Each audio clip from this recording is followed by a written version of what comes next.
Welcome back to the channel Future CMAs. I hope your preparations are going good. So coming to this particular video, the Board of Directors Marathon or the revision class as we call it.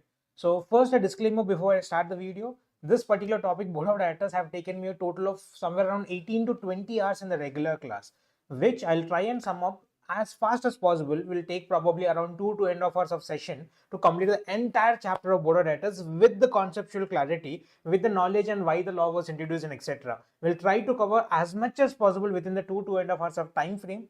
Given the fact that our exams are right around the corner, I don't want you to spend more and more time on these topics, but this particular topic 2.5 hours, I can guarantee you at least 25 to 30 marks will come from this particular video 2.5 hours. So make time for this particular video whenever you're having your lunch, having a break, having not in a mood to study. Put on your earphones, take the material and start reading it alongside me so that you'll retain the concept for a longer period of time. So make use of this video as much as possible. So diving into the topic Board of Directors, I would like to start the concept of Board of Directors with the introduction of what a company is in the first place. So what happens in the Board of Directors topic is people usually start reading the Board of Directors directly where they don't understand the conceptual structure as a company before we understand the Board of Directors topic. So let's understand how a company form of a business was introduced, how the logic of company was existing. Hence, we can understand the perspective of company law towards a person, director, and how the word director came into existence as well. So bringing in the process, we'll start with the basics of a partnership firm. As we all know, the partnership firm is a business entity which has been run, which is run by the partners of the company, who the partners in the company are expected to be bringing in both finance to the business as well as the skill for the business activities. There are two things which are expected from a partner: finance and skill. The partner themselves, the owner of the company themselves, has to bring in finance to do the business. At the same point of time, they should also bring in skill, knowledge and experience in order to run the business in a better manner. That was what expected from a partnership firm. But because of the disadvantages a partnership firm had, especially regarding the finance, because we can raise money from a maximum of 50 members in a partnership firm. Hence, Companies Act stated that I'll do one thing, I'll remove the restriction of number of persons in form of a company, form of a business, where you will not only be raising finances from few set of people. Now you'll be raising finances from huge large group of peoples, where the finance part was sorted and the owners of the company from this time, from here on, will be called as the shareholders of the company have brought in finance, and huge amount of finance was brought in. But as we know, for any business activity to be running successfully, we need two things: finance and skill. The finance part was sorted, the shareholders have brought in huge amount of finances, that was all clear. But the problem arises when the company was expecting the shareholders to bring in the skill perspective, the knowledge, the experience of the business. The problem started arising where the shareholders did not have knowledge, did not have experience of business. They had finances to bring in into the business activity, but they never had the knowledge and the skill required to run the business in an efficient manner. And even though they had skill, because of the fact that they are massive in nature, huge in nature, it is always difficult for them to sit down and discuss and come to a particular conclusion. Or the fact that they don't have enough time to devote to the company for its business activities, we decided that this part of skill which is expected for the business to be running properly will do one thing. For the skill will be brought in by external efforts, by appointing experts who have better knowledge of the business, who have more of a experience in the business activities than the actual owners. Hence, we decided that we'll appoint experts. Those experts itself under Companies Act are technically called as directors. The word directors doesn't have actual meaning to it. What do you mean by director? He's basically an expert. Expert who is having a knowledge about a particular skill, so that he will be able to use the skill to run the business in an efficient and an optimum manner. But sir, it is not expected that each of the expert will have all the skills in the business. There are situations where, assuming you are cost accountant are an expert, you are an expert in the costing department, but you don't have the entire holistic knowledge about law. You are not an expert of law, you are an expert of costing. So are you an expert of marketing? Are you an expert of are you an expert of warehousing? Are you an expert of purchase department? Are you an expert of operations? Right? Understand the concept here. A director is an expert, but director is not an expert in all the areas. Hence, Companies Act stated that we'll do one thing. We'll pick one person from the marketing team, one person from the finance team, one person from the cost department, one person from the legal compliances, one person from the operations for the company. Hence, we are not going to appoint a single director to do the business. We'll appoint multiple directors who will combine together, will be able to provide the different perspectives of skills which can run the business in a most optimum manner and be profitable in nature. That's the reason we have appointed multiple number of directors, and all of them combined together, all the directors combined together were named as board of directors. So the word board of directors is simply meaning that group of directors combined together. What do you mean by director, sir? A person who is an expert in a specific area of skill which is required for the business activities. Now the directors were appointed, but these directors are not actually the owners of the business. They don't have powers in the company. Hence the process started that the shareholders of the company, who are the actual owners of the company, have powers in the company. But these shareholders, because of the fact that they're not running the business on their own, because of multiple reasons, lack of knowledge, lack of skill, lack of time to devote, they decided they will delegate the powers to the company, and the company will go on to appoint people called as board of directors, and these board of directors will have powers by the documents MOA and AOA, especially the document AOA. Now understand the structure of the Companies Act here. This is usually people go wrong in this process.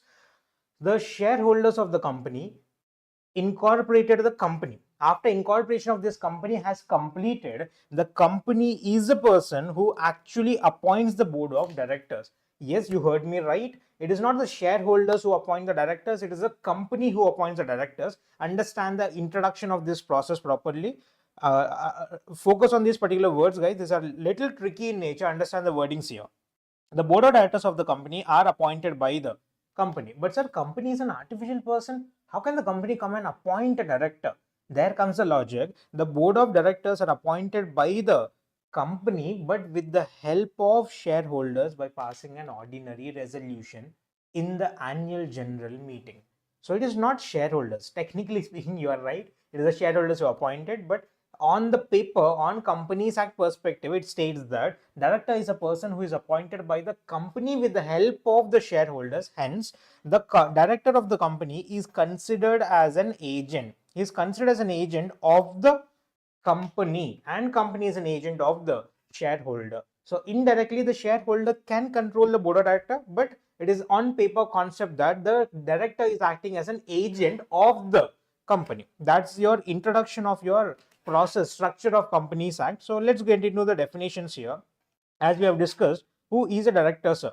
Director means a person who is a director appointed to the board of the company. A director means a director who is appointed to the board of the company. There is no actual definition for it. Simply states that the board of directors are a group of people, right? If a person is appointed in this group of people as board of directors, he is called as a director. And the second definition is simply stating that the director is acting as an agent. Agent to whom? Actually, the company. The agent of the company is called as a, I hope this is visible for you, is an agent of the company. Third case, we are gonna specifically talk about a Section 8 company.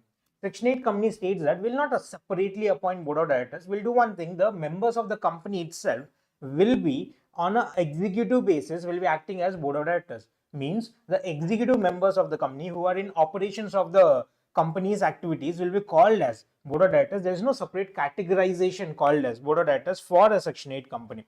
Coming to the definition, manager.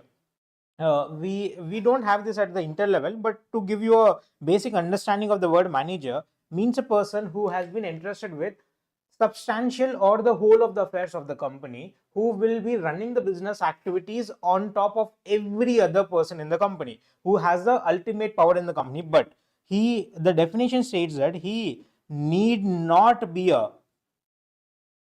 director. That means, can a person who is not a director be appointed as a manager? Answer would be absolutely yes. A person who is not even a director can also be appointed as the manager of the company. And the last category, we have been seeing this logic from the very basics. whenever there are penalties imposed, we always impose penalties on the company as well as the officer in default. What do you mean by officer in default in this particular case, sir? Officer in default is a wider term than the board of directors, which involves, obviously the directors are involved. Along with the directors, we also involve those people of the company, any other person of the company who is indirectly giving directions to the board of directors. The board of directors are basically acting on the instructions given by this person. This person is also called as a officer. So the word officer is basically meaning that directors and any person who is controlling these directors will also be called as a officer. These are the basic introductions of what a director is and how the structure of a company runs in. I hope we are clear with this, because I've spent a little more time on this logic, because this will be the basis for the entire chapter. The entire chapter board of directors would be understood only where a thinking process starts from the structure that who is a director in the first place. I hope that is clear. We'll jump on to the concept of appointment of a director. I'll come back to KMP a little later, guys. Coming to the point, appointment of a director. As we all know now, the skill perspectives depending on the board of directors, we have to appoint board of directors. Then the first procedure of section 149 states that we have to appoint directors, but whom should I appoint as a director? Who can act as a director? The first subsection of 149, section 149 subsection 1 states that an individual can only be appointed as a director. Hence, the concept is clear, guys.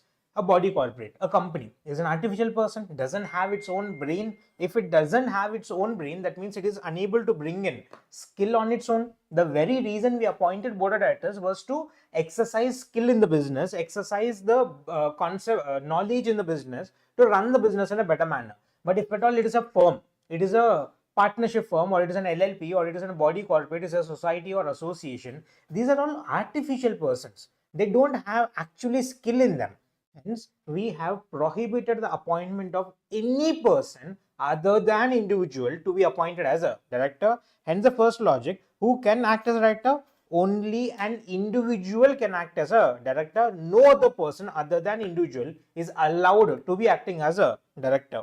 Hence, we started discussion about the number of directors. The number of directors concept, similar to the number of members concept, has been divided into two logics, minimum and maximum. And for this particular set of categories, I'll divide the companies into three parts. We usually have our two companies, private company and public company. Along with the private and public company, I'll add in the special type of company here, the one-person company. We have three types of companies: one-person company, the one-person company, the private company, and public company for that nature. The minimum and maximum directors. Minimum directors is, remember in this order, 1, 2, 3. 1 for a one-person company, 2 for a private company, 3 for a public company, and the maximum number of directors for all the types of companies remain to be 15 in nature. So what are the minimum and maximum, sir? 1, 2, 3, 15 for all the companies. But sir, 15 is a very small amount for a huge type of a company, assuming Reliance Industries, assuming Tata Motors, sorry, any Tata Enterprise, assuming Infosys, Wipro.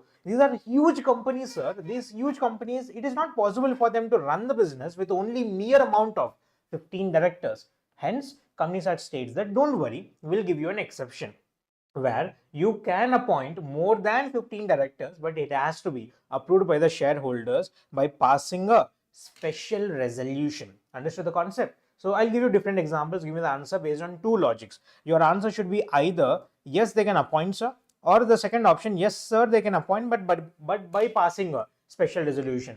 Can a company appoint 15 directors? Answer would be yes, they can appoint 15 directors. Can a company appoint 10 directors? Yes, they can appoint 10 directors. Can a company appoint 18 number of directors? Answer would be yes, they can appoint 18 directors, but it has to be with the prior approval of shareholders by passing a special resolution. That's the concept of number of directors for you. Then moving on, can a person who can be appointed as a director, before we come to DIN provisions, we'll go to the qualification. Who can be appointed as a director, sir? Is there any qualifications for a person to be acting as a director? Do I need to be having any professional qualification? Should I be a cost accountant? Should I be a chartered accountant? Should I be an advocate? Should I be having any engineering degree? Should I be having any kind of professional qualification or even any academic qualification to be acting as a director? Answer is strictly no. There is no qualifications required. There is no academic qualifications required for being acting as a director. Companies Act states that The concept of director is to bring in skill, and a simple piece of paper that you are a professional, you are an academic qualified person doesn't mean that you have skill and knowledge. Hence, who can be appointed as a director? Any person, even though he doesn't possess any qualifications. Can a person who is a graduate completed his graduation? Can a person who is completed his post graduation can be appointed? Yes. Can a qualified cost accountant can be appointed? Yes. Can a semi qualified cost accountant, assuming as well our exams are going to be done in December, your results are going to flow up in somewhere in February 22nd or 23rd. You're a semi-qualified cost accountant by the February, next month February, say next year February, say 2, 3, 4 months from here on. Can you be appointed as a director? Answer is still yes. You can be appointed as a director. Can a person who has passed his 10th class and stopped his studies, can he be appointed as a director? Yes. Can a person who has never been to a school, he's completely illiterate, can he be appointed as a director? Answer is still yes. Companies Act never provides any qualification, but provided that the articles of the company may provide certain qualifications as per the specific company's requirement. But listen to the concept carefully. The Companies Act never provides a qualification. Any person can be acting as a director without any professional or without any academic qualification. The second point talks about, that was your first point regarding qualifications. The second point talks states that there is no mandation, but AOA can provide it. The third point logic starts with the point that is it mandatory for a director to be holding shares in the company? Can a person be acting as a director even though he doesn't hold any shares in the company? Answer is yes. No share qualification is required to be acting as a director. So what is the conclusion here, sir? No academic qualification,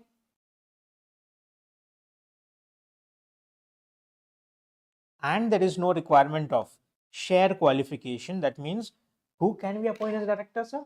Any person can act as a director of the company, but Companies Act 2013 has brought in a new concept called as director identification number. This concept was not existing under previous company law 1956. This was introduced only under Companies Act 2013. Sir, what was the reason this was introduced under 2013? Why was it not existing under 1956? There has been lot of scams that have happened in the early 2000s and the late 1990s, starting with your Harshad Mehta scam. You might have seen the movie series Harshad Mehta scam, or we have Ketan scam in similar to Harshad Mehta scam. There's a scam in 1998 regarding the bank funds, Ketan fraud. Then we have the Satyam scam, we all know about it, and we have the Sahara fraud which has happened in 2011. There was n number of huge frauds that have happened in the Indian market for the last 15-20 years, where people started losing trust on the Companies Act.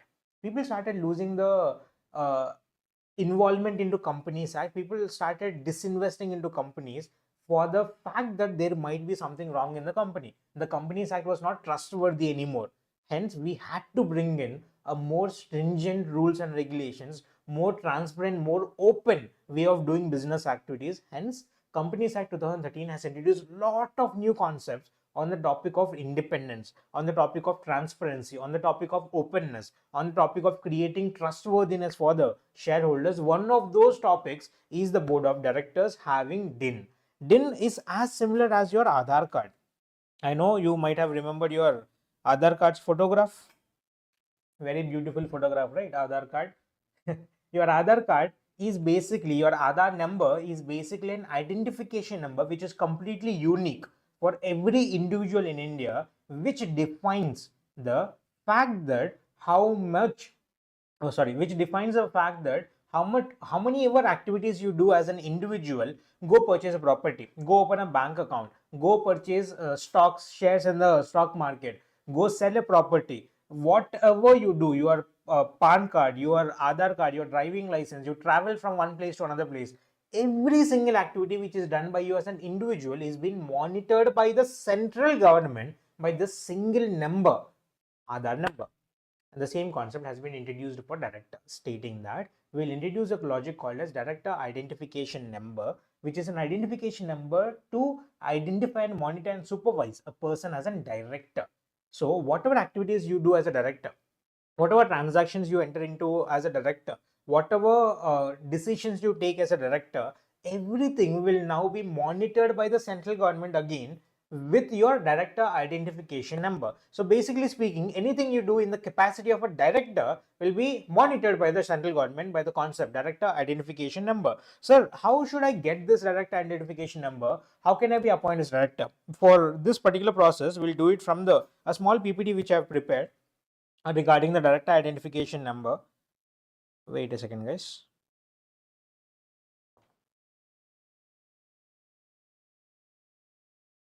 Should be somewhere here. Yeah.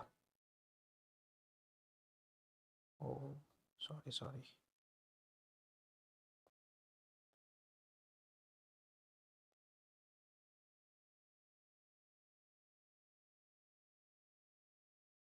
Chalo. So, what does this direct identification numbers mean, sir, and how this concept runs is a person who wants to be appointed as a director, will go make an application. Will go make an application to the central government in form number DIR3. This is a form which will get in the MCA website. That's a draft of the form. I'm hoping you're able to see that. This is a draft of the form.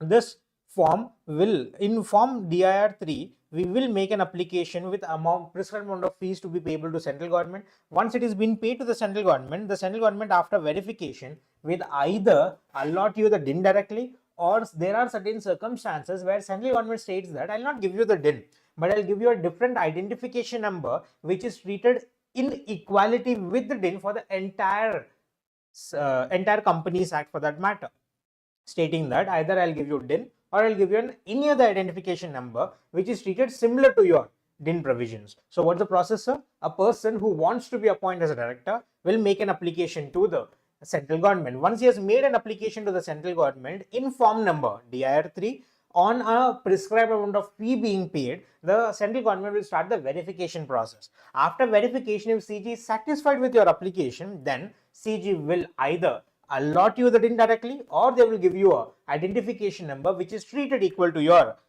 DIN provisions. That was a basic introduction of what a DIN provision happens. So let's understand now the process that you have to mandatorily have DIN to be appointed as a director. Now, sir, get the concepts clear? Sir, is there any qualification for acting as director? No, sir. There is no qualification. There is no academic qualification. There is no share qualification. So, can any person be appointed as director? Answer would be yes, provided that he has DIN allotted from the central government and he is not disqualified under section number 164 of Companies Act. One of the important questions, but I'm not expecting this question to come up for your attempt December 2024. It is important, but not that important for this particular attempt December 24. So what is this disqualification of director, sir?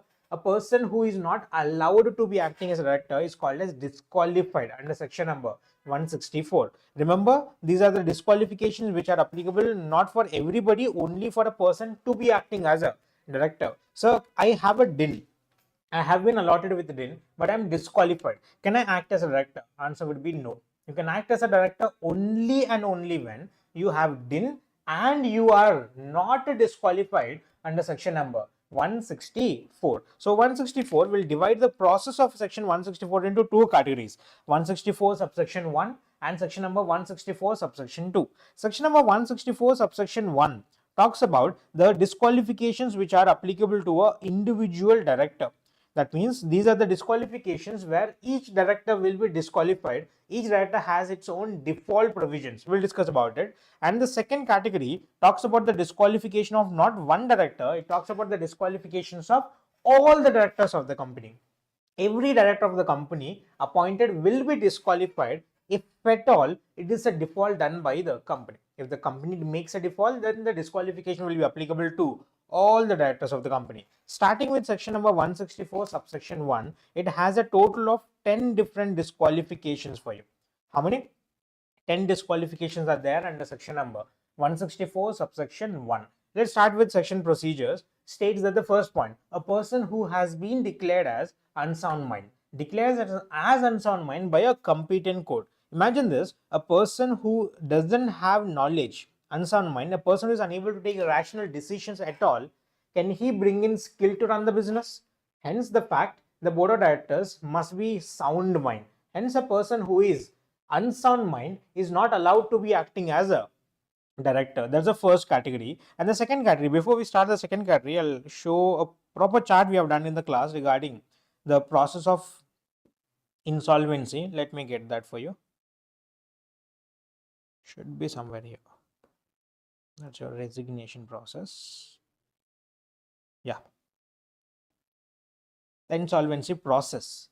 Now understand this, a person, if he declares he's been declared as an insolvent, he's incompetent to contract, and an official receiver will be appointed for making sure that all his assets liabilities are settled off. For that matter, the process starts from here, where a person who wants to be declared as insolvent, I hope this is clearly visible there, a person who wants to be declared as insolvent will make an application, as we have seen in a lot of movies, that they'll go make an IP. What do you mean by IP? Insolvency petition. A person will make an insolvency petition to the court, and the court will not depend upon the application made by the person. Rather, court will appoint a person called as a registered valuer for conducting the valuation of all your assets and liabilities. Once your valuation of all assets liabilities is completed, then the registered valuer will give you a valuation report. The valuation report will be given to the court again. So what happens, sir? A person has made an application to the court. Court has appointed a registered valuer. He has done his valuation, prepared the valuation report, and gave it to the court. Once it is received by the court will, based on the valuation report received, will decide whether you are a solvent or insolvent. If at all you are declared as insolvent, the court will appoint a person called as official receiver, who will be now responsible for all the settlement of your assets and liabilities. Once the settlement of assets liabilities is done, even after the cancellation of your excess liabilities, what happens here is, as you know, the process solvent insolvent comes in when your liabilities are more than assets. Usually when you are unable to pay your liabilities, if say the liabilities are say 10 lakhs and your assets are only rupees 8, that means you have an excess liability of 2 lakhs. That means even after the settlement process has been completed, I don't think it is clear, but I'll change it, guys. If after the settlement process has been completed, so after the settlement process is completed, you have excess liabilities. That excess liabilities will be cancelled by the court. Once it has been cancelled, your assets are now 0, your liabilities are also 0. Once your assets and liabilities have become 0, you are again considered as a solvent. So we'll divide the total insolvency process into 3 stages for your understanding purposes. The first stage, where you made an application to the court, but the application is not yet decided, adjudicated, it is still pending with the court. That is the first stage. Up until this point of time, it is still pending with the court. Second stage is where the court has declared you as insolvent, states that you are not eligible to be acting as a competent person until the settlement has been done. You are now called as a undischarged insolvent.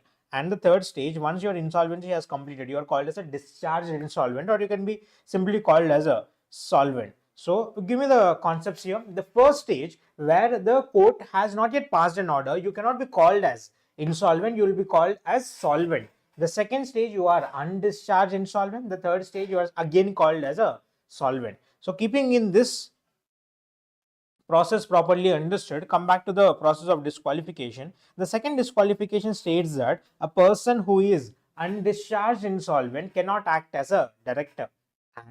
And third point states that a person who has made an application to be adjudged as insolvent, means I'm in the first stage. I made an application to be declared as insolvent, to be adjudicated as insolvent, but the application is still pending. That means I'm still in the first stage of insolvency procedure. I'm still disqualified. Companies Act states that if you made an application in the first place, that means you think that you should be declared as insolvent. That means you have done something wrong in your perception, in your opinion. To be declared as insolvent, don't act as a director. So understand the concepts here. So when will a person be declared as insolvent? Either in the first stage or in the second stage, he'll be declared as disqualified to be acting as a director. Now give me the linking between the insolvency and the disqualification point. The first stage of insolvency, he was considered as solvent, but he is disqualified. The second stage of insolvency, he will be considered as insolvent and he is disqualified under section 164 subsection 1. The third stage, Now you guys give me the answer for the third stage. What happens in the third stage? Yes, you are solvent and you are not disqualified. That means you can be acting as a director. I hope the concept is clear for you here. The third point states that a person who has applied to be adjudicated as insolvent and application is what? Still pending in nature. Then fourth and fifth point talks about conviction. Conviction means a person who has been charged, sentenced with imprisonment, if at all. I'll draw a small chart for this. I'll be quick on this logic, guys. If at all the person is convicted for a period of more than equal to 6 months, he will be disqualified for a period of 5 years. If at all he has been charged with imprisonment, convicted for more than equal to 6 months, he will be disqualified for how many years?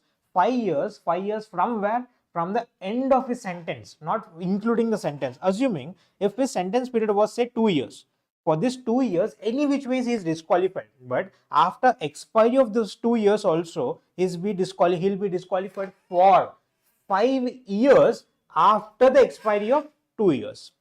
Then if at all he is been convicted for a period of more than equal to 7 years, he is disqualified for lifetime. He can never act as a board of director. That means, sir, indirectly can we say if a person is disqualified for less than 6 months, if he's been convicted for less than 6 months, whether he's disqualified or not disqualified, he's not disqualified. He'll be called as disqualified only when he's convicted for more than equal to 6 months, 5 years, more than equal to 7 years, he'll be disqualified for life. That's your point number 4 and 5. Let's highlight the points here. A person who has been convicted for how many years?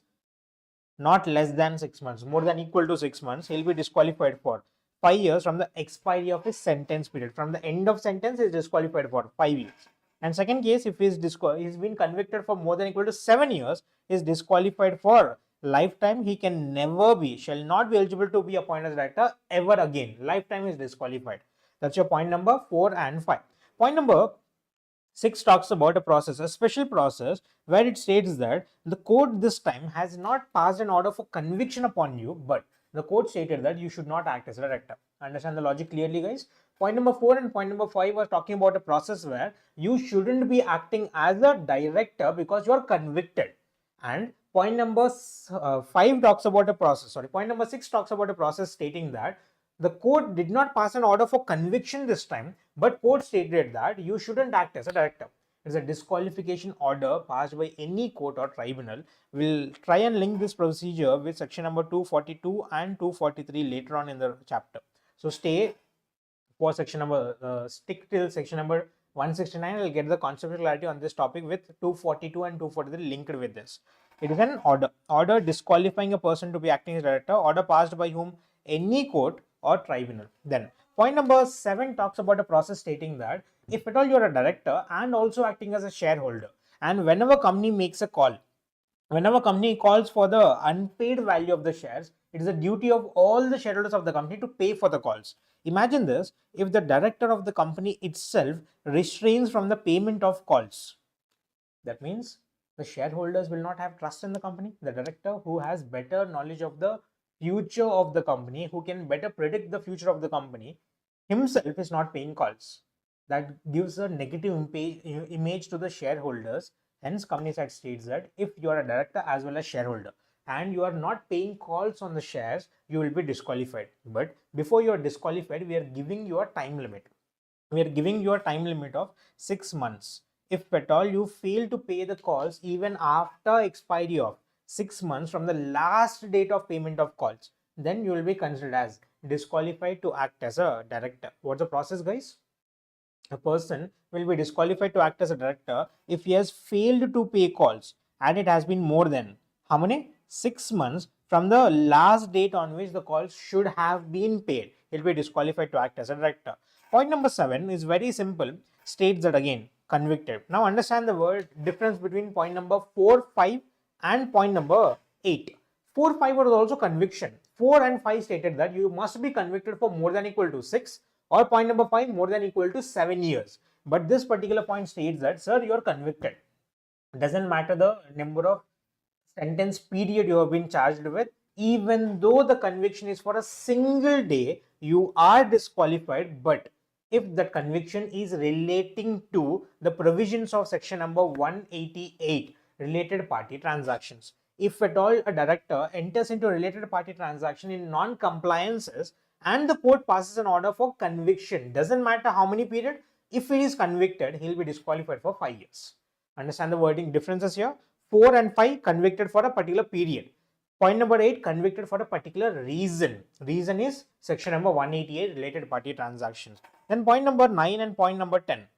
Point number 9, as we have already discussed, under Companies Act 2013, the process of DIN, Director Identification Number, has been now made mandatory. A person can act as a director only when he is holding the Director Identification Number. So, a person who is not holding Director Identification Number, or his identification number has been suspended or cancelled by the central government, he is not allowed to act as a director. Then point number 10 links with section number 165 subsection 1. As we have already seen, we have number of directors for a company. That means a company can appoint a maximum of these number of directors. Similarly, we have a concept called as a director can act as a person can act as a director for how many different companies.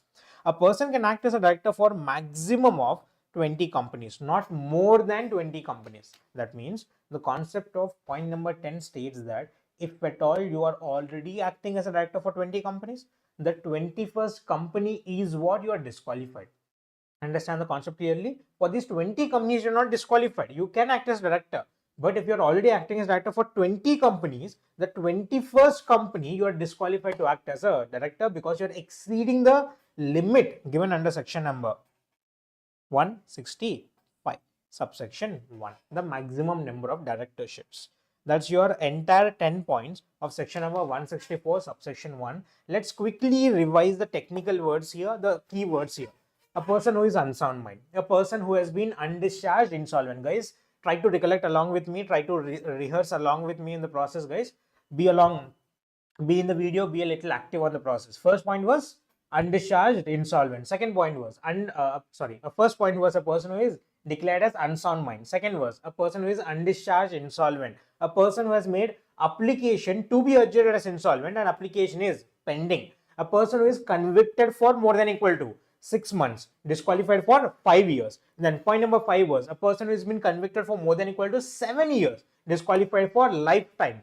Then a person who has been not convicted, but it is an order passed by any court or tribunal disqualifying him as a director. Then a person who fails to pay calls and it has been more than how many? 6 months from the last date on which calls should have been paid. Then a person who has been convicted, not for the period but for a particular purpose under section number 188, related party transactions. Then a person who is not holding DIN as per the provisions of section 152. DIN is now mandatory or optional? Mandatory. If at all you're not holding the DIN, you are not allowed to act as a director, you are disqualified. And the last point, a person who has exceeded the limit of number of directorships given under section number 165 subsection 1, which states that you can act as a director for not more than 20 companies. For the 21st company, you are disqualified to act as a director. Now imagine this process. The company has a total of say 3 directors.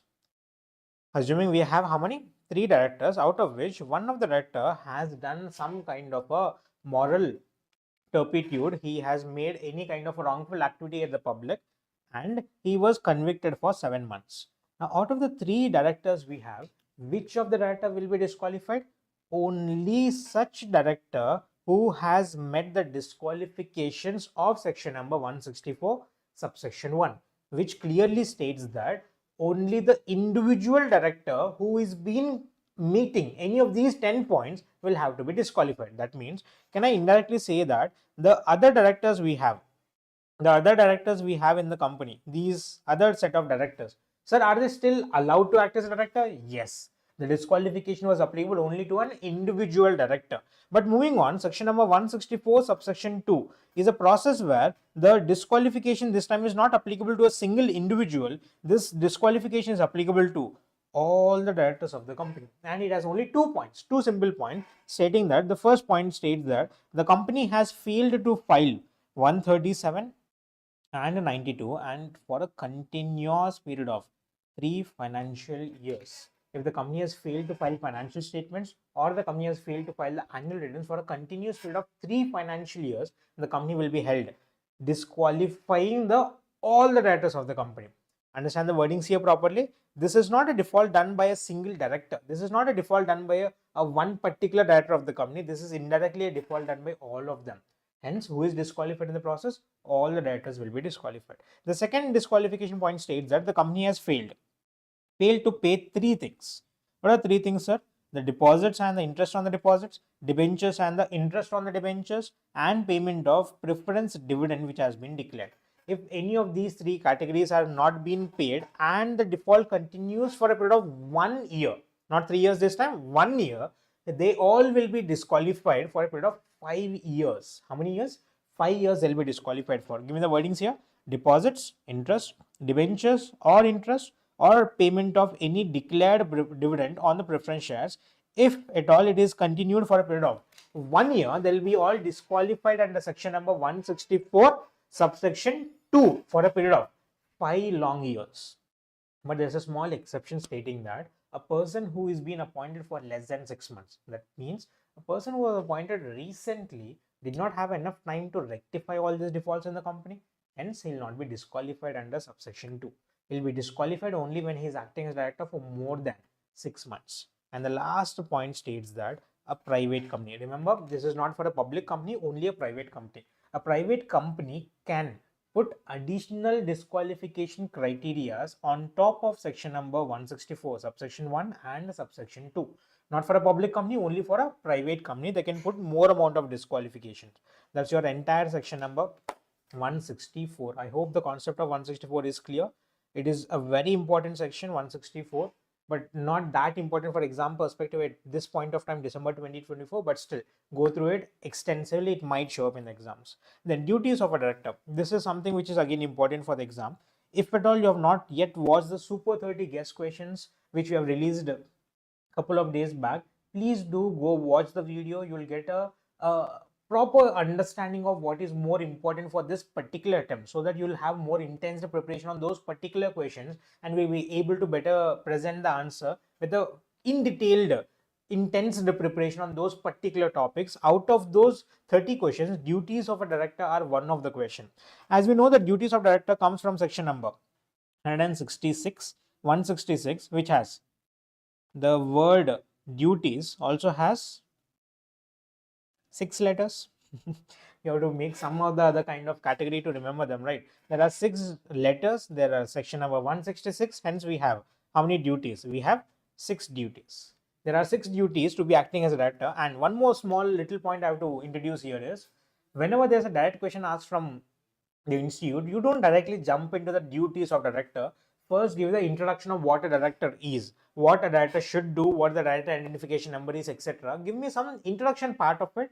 Once introduction is done, then you put in the word duties of director. If at all you are interested in the presentation of the paper, please do leave a comment on this particular video. I'll come up with a presentation process for the exam. So coming to the duties, we have a total of 6 duties to be learning. The first duty simply states that, as you have learned from the very introduction of this chapter, that the board of directors are agents of the company, which is an agent of indirectly the shareholders, and the shareholders have delegated their power as owners to the board of directors by the document Articles of Association. Hence, the first duty. The board of directors of the company must act in accordance with the articles of the company. They must be acting in accordance with the provisions which are mentioned in the article, so that it will be as per the requirements of the actual owners of the company, the shareholders. Second point states that we have appointed board of directors, but the board of directors are not working for their own personal benefit. They're working for the benefits of the company. They must always act in good faith. They must always act with a pure soul for the benefits of the company in order to promote the objectives of the company. Promote the objectives of the company in such a manner that it is not only beneficial to a individual party involved in the company, a shareholder, but also a benefit to the employees, shareholders, the trade unions, the society, the environment, the government, the regulatory authorities. Basically speaking, it must be benefit to all the stakeholders of the company. All the stakeholders of the company must be benefited by the decisions taken by the board of directors in order to promote the objects of the company. That's your second duty. The third duty states that, sir, you are a director who has been appointed for bringing skill to the business. Hence, the director is a person. The expectation of the director is that he has to exercise his duties with due care, reasonable care, and skill and diligence. Provide skill to the business and take independent judgments. You should not be involving your personal sense into the business activities. It must be only an independent judgment. Hence, continuing the same logic, independent judgment, a director shall not put himself in a situation where his personal interest is conflicting with that of the company's interest. As we all know, if you have your personal interest and company's interest, obviously as a director, you'll always lean towards your personal interest. Hence, Companies Act states that don't even put yourself in those situations where your personal interest is conflicting with that of the company's interest. So, the fourth duty states that don't involve in a situation where your interest in the company is conflicting with the interest of the your personal interest is conflicting with that of the company's interest. Then if at all you involve in such kind of situations and you gain something back, that is allowed or not allowed? Yes, as we all know, as a director, you must be bringing in benefit not for personal purposes but for the company's purposes. You should not attempt or you should not derive any kind of a undue advantage or gain from acting in the capacity as a director. So what the wording says here, a person shall not gain any advantage, undue advantage, as using the positions of a director. Last case, as we have appointed for you as a director specifically for bringing in skill, you are not allowed to assign your office to any other person. It is you who have to perform the activities. As a director shall not assign his office. So total 6 duties are there. Given the keywords of the total 6 duties, this might come in the exam. So very carefully revise this topic, guys. So be with me while revising this. The first duty, we have how many duties? We have 6 duties in total. What are the 6 duties? The first duty is to act in accordance with the articles of association. The second duty states that we have to make sure that we are acting in good faith for the purpose of promoting the objects of the company in the best interest of all the stakeholders of the company. The third duty of a director states that he must exercise his duties in such a manner that he brings in due and reasonable care while doing it, provides skill and takes an independent judgment as a director. Because he have to take an independent judgment, he shall not put himself in situations where his personal interest is conflicting with that of the company's interest. Then fifth point states that you must not be either deriving or even attempting to derive any kind of a undue advantage or undue gain from acting in the positions of a director. Last case, you are a director who is expected to bring in skill and your personal skill is involved in the business. Hence, you are not allowed to, you shall not be assigning your office to any other person. You must perform your duties by yourself as a director. These are the duties of director given under section number 166. Disqualification was given under section number 164. Duties under section number 166. Then moving on, section number 179. Powers of a board of director. We have certain powers of board of directors given under section number 179, which states that a person, now we have introduced this concept already in the introduction part itself, stating that the shareholders are the persons who actually have power in the company. But the shareholders, because of multiple reasons, did not exercise their power directly, but they delegated these powers to the experts, the board of directors. Now, who is exercising the powers? The board of directors are exercising the powers which should have been done by the shareholders. Hence, section number 179 starts with the process stating that all that can be done by the company can also be done by the board of directors. Listen to the words carefully. All that can be done by company. Everything that could have been done by the company as an artificial person will now be able to be done by the board of directors to run the business activities, except such particular resolutions which have been reserved to be exercised by the shareholders themselves in the general meeting of the company. As you all know, there are multiple situations where the shareholders' approval is mandatory. Except those particular situations, everything else can be directly done by the board of directors without the interference of shareholders. For the powers, they have added a total of 11 powers under section number 179. A total of how many? 11 powers. For remembering all the 11 powers, we'll draft in a small storyline for the process, and I'll come back and I'll give you the technical words in detail later part. Just listen to the story for 2 to 3 minutes. We'll complete sum up section number 179. So imagine this: you are a director of the company. You being a director of the company, you had certain shares in the company which the company doesn't want to continue, these particular set of shares. Company wants to go for a buyback. Assuming we have equity shares having face value of rupees 100, which we don't want to continue here and after. So what did the board of directors decide is the board of directors wanted to go for buyback of securities. As we know, buyback of securities happens under section number 68 of Companies Act, which states that in order to go for buyback, the existing shares of the company must be fully paid.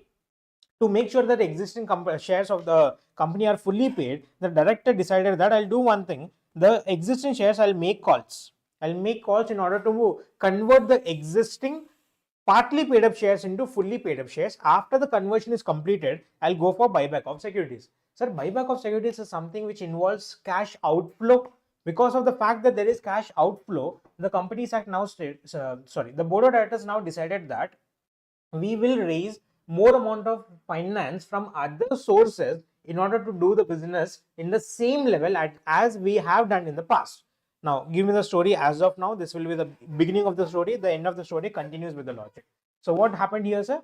We are the board of directors of the company. We wanted to go for buyback of securities. But buyback of securities under 68 states that the existing shares of the company must be fully paid up. To convert the shares into fully paid up, we made calls. We converted the shares. After converting the shares, we went for buyback.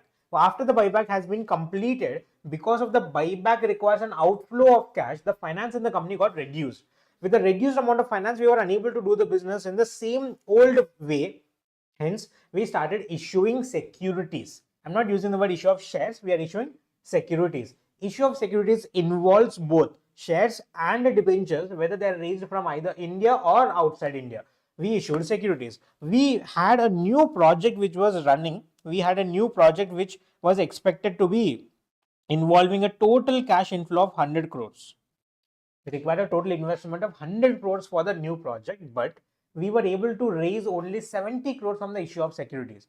For the remaining 30 crores, we went to a bank and we borrowed money. We wanted how much for the business? 100 crores. We have raised 70 crores from the issue of securities, and the remaining 30 crores we bought in from a bank borrowings. Bank loan has been brought in. After we got the 100 crores, we started investing this 100 crores into the project. We invested the 100 crores, but while we started the investing process, we got to know that the 100 crores is not required as on today. Out of this 100 crores for the project, only rupees 60 crores is required today, and the remaining 40 crores will be required to be invested at the later part after say couple of years. So rather than keeping these 40 crores idle in the company, we decided that we'll give this 40 crores as a loan. We'll give the 40 crores as loan or provide any guarantee or provide any security. By the end of this process done, we have closed the financial year. The management of the company prepared its financial statements and gave it to the company. The financial statements, we checked the financial statements and the board's report of the company, and we got to know that this project we started is not making good amount of profit. It is not viable, financially viable for the company. Hence, we decided we'll do one thing. We'll completely cancel this project and we'll diversify into new project. We will diversify and we'll start a new project altogether. We started a new project after cancellation of this project. Once the financial statements are reviewed, we started a new project. But after starting this new project also, we got to know that this is also not going good. This has not been implemented properly. We are not able to get the industry benefits, industry profits as per this project. We decided we'll go for merger of our company's project with another company so that we'll have economies of scale. We'll be able to do the business in a larger and better manner. We went for a merger or amalgamation of the company or reconstruction of the company. Even after all that, we were unable to run the business in a better manner. But there was one particular industry in the market which was running its business with a huge amount of profit. We went and acquired this business. We took over the business. That's your entire 11 points done. Yes, you heard me right. Entire 11 points are done in the process. So let's understand the story, revise the story once again. I'll add the points. You as a director wanted to go for buyback of securities, and the buyback of securities is possible only when the shares are partly paid up or fully paid up. Fully paid up, hence you made calls to convert the shares into fully paid. Once the buyback is completed, because the amount of finances in the company got reduced, you issued securities, but that was not enough. You borrowed money. Once the desired amount of capital was received, you started investments. After investments have been completed, you got to know that there is some amount of cash idly available in the company. You gave loans. You gave loans, guarantees, and securities. By the end of all these processes, the financial year has ended. By the end of the financial year, we got the financial statements and we got to know that company is not doing good.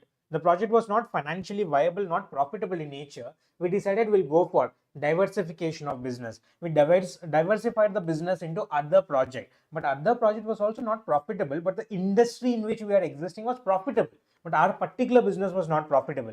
Hence, we decided that we'll go for merger with another company. But merger didn't also get the huge amount of success for the company, but we identified one particular business which was making huge amount of profit. We went and took over the company. We acquired the other company. So give me the wordings here, guys. The first duty. The first duty is to make calls on the unpaid value of the shares. Second duty is to go for buyback under section number 68. After buyback, we have to issue securities. Those securities include shares and debentures, whether they may be either raising from India or raising from outside India. Then the money was not enough. We went for borrowing monies from banks, borrow of monies. After the desired amount of money was received, we started. So after the borrowing of money is done, we started investing. After investment is done, we got to know that we have idle cash. We gave loans, guarantees, and provided securities. By the end of this, the financial year has closed. By the end of the financial year, we approved the financial statements and the board's report, and we got to know that business is not profitable. We diversified the business of the company. After diversification, it was not still profitable as per the expectation of the company. We went for merger, amalgamation, and reconstructions. Even though the company was not profitable in nature, we decided that we'll do one thing. We'll take over the company. We'll take over the another company for its business activities. And the last point, your favorite. Your favorite, if at all you don't remember anything, just write the word. Such other as may be prescribed. Any other power as may be prescribed. These are the 11 powers which are available for a director under section number 179. And moving on, these 11 powers can be delegated by the board of director. Not all the 11 powers. These set of 3 powers. These are the 3 powers: the borrowing of monies, investments made by the company, providing of loans, guarantees, and securities. These are the 3 powers which can be delegated by board of directors to such other people for exercising them, and they can be delegated to 4 different categories of people. Either it can be delegated to a committee of the board of directors, it can be delegated to a managing director, it can be delegated to a manager of the company, or it can be delegated to any other principal officer of the company or the branch. So what are the 4 categories, sir? It can be delegated to whom? It can be delegated to a committee. It can be delegated to a managing director. It can be delegated to a manager. It can be delegated to any principal officer, either of the company or of the branch. These are the, remember, we cannot delegate all the powers. We can delegate only point number 4, 5, and 6 to these set of 4 people. Any doubts in this, guys? I hope you are going good. If at all you have any doubts on whatever we have discussed as of now, the duties or the disqualification, DIN provisions, the qualifications, or the introduction of the process, please do leave a comment on this particular video. I'll respond with all the possible questions as soon as possible, given the fact that your exams are right around the corner. So we'll just come back to this particular definition, key managerial personnel. We'll very easily complete it off. And this is the question which is mentioned in our model question paper. The MQP of December 2024 had this particular question, key managerial personnel. So what do you mean by key managerial person, sir? The first wrong perception people have is key managerial person is a single individual. No, sir, key managerial person is not a single individual. Key managerial person is a group of people combined together. The group of people has been amended, hence it becomes a little more important for our exam perspective. Starting with the process stating that the key managerial person, the first category of key managerial person includes 3 different people. Either it can be a CEO, it can be a managing director, or a manager. Either CEO or managing director or manager, any one of them will fulfill the first category. Second category states that we have to appoint a whole-time director of the company. Then the third category, we have to appoint a company secretary. Fourth category, we have to appoint a CFO, Chief Financial Officer. Give me the wordings as of now, sir. CEO or managing director or manager, the first category. A whole-time director of the company who is in full-time employment of the company. Then a company secretary and a chief financial officer. These are the 4 set of categories, and the special point now, point number 5. Point number 5 is so special, stating it's been amended, it has been newly added, stating that we will appoint any other person. We will appoint any other person who is not more than 1 level below the board of directors. That means, understand these words first, a person is either equal to the board of director or more than the board of director or not more than one level below the board of directors. Can he be one level below the board of directors? If say these are the board of directors, can he be right below the board of director? Yes. Can he be more than one level below the board of directors? Not allowed. So listen to the wordings here. Any person either equal to the board of directors but not more than one level below the board of directors who is acting in full-time employment of the company and has been designated as a key managerial person by the board of directors. Or the sixth point, your favorite as usual, such other as may be prescribed.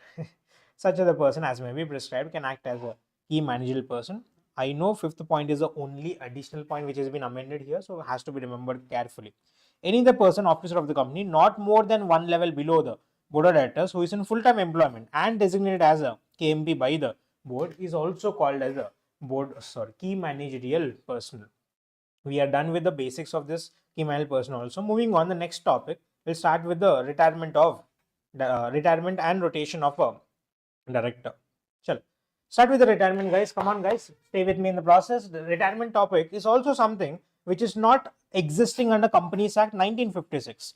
1956 never talked about the independence topic, never talked about rotation of directors. But Companies Act 2013, when it came into existence, because of the lack of independence, huge amount of frauds that have been done. Huge amount of frauds that have been done in the company law perspective. They stated that we'll do one thing, will not appoint a director who has been associated with the company for a very long period of time. If he's associated with the company for a long period of time, there's a chance that he might lose his capabilities or he might lose his independence to be acting as a director. Hence, we will on a rotation basis retire few directors every single year, so that the shareholders will again decide whether this retired director is still independent or not, whether he's still capable of conducting his duties as a director or not. If they decided, they will reappoint him same as a director. But we have to retire few directors every single year, and this retirement does on a rotation basis. The provisions of section number 152 subsection 6 starts with the logic stating that if not mentioned by articles, will retire as per Companies Act. That means if the articles of the company mentions for the retirement of all the directors, will retire all the directors. If the articles is silent about it, will apply the provisions of Companies Act, where we have to make sure that at least 1/3 of rotational directors are retiring from the office. Sir, what is this rotational directors? The company, if at all, it is having a total of 10 directors, not all 10 of them are liable with the concept of rotation. Out of these 10 directors, only 2/3 of the directors are liable for rotation, concept called as rotational directors. Understand the wordings here? Out of the total directors, 2/3 of the total directors are liable with the concept of rotation called as rotational directors. Out of the people who are applicable with the rotation, 1/3 of them will actually retire from the office. Understand the hierarchy in the process, guys? Say we'll start from here. Say company has a total directors. Out of the total directors, few of them are applicable with rotation. Out of the people who are applicable with rotation, few of them actually have to retire from the office. So I hope you understood the process. Give me the hierarchy in the process. First, total directors. Out of total directors, few of the total directors will be called as rotational directors who are liable with the concept of retirement. Then out of these rotational directors, few of them will actually retire from the office. Sir, what is the few of the people? Out of total directors, 2/3 will be called as rotational directors. Out of rotational directors, 1/3 will be actually retiring from the office. Let's take an example for this. If the company has a total of 9 directors, if possible, pause the video, get your calculators and try to calculate it alongside me so that you'll get a holistic approach of what the entire topic of rotation happens here. So you'll be able to be easily navigating through the question if it appears in the exam. And this is something which again I expect to be appearing in the exam. This is again included in the guest questions this time. 152 subsection 6. I'm expecting this also to show up in the exam this time. 1 second, guys. Okay. This is also something which is expected for this exam. So listen carefully and take out your calculators for that matter. If the company has a total directors of 8, out of 8, only 2/3 are liable for rotation, that is 6 directors. Out of these 6 directors, only 1/3 of them have to actually retire from the office, that is only 2 of them will actually retire from the office. I hope the concept is clear. Out of the total directors, 2/3 are rotational directors. Out of the rotational directors, 1/3 actually have to retire. But sir, what happens if the total directors of the company are 10 in nature? 2/3 of 10. 2/3 of 10 is not 6 exactly, sir. It becomes 6.33 if I'm not wrong. I don't have a calculator with me. Wait a second, guys. We are very weak in maths, right? So we have to depend on this. 6.66. 6.67. 10 into 2 by 3, 6.67. Should I retire 6 directors and half of a director? It is not possible. Hence, company side states that whenever you get a fraction number in this calculation of 2/3, rounding off it to the next number, the answer would be 7, right?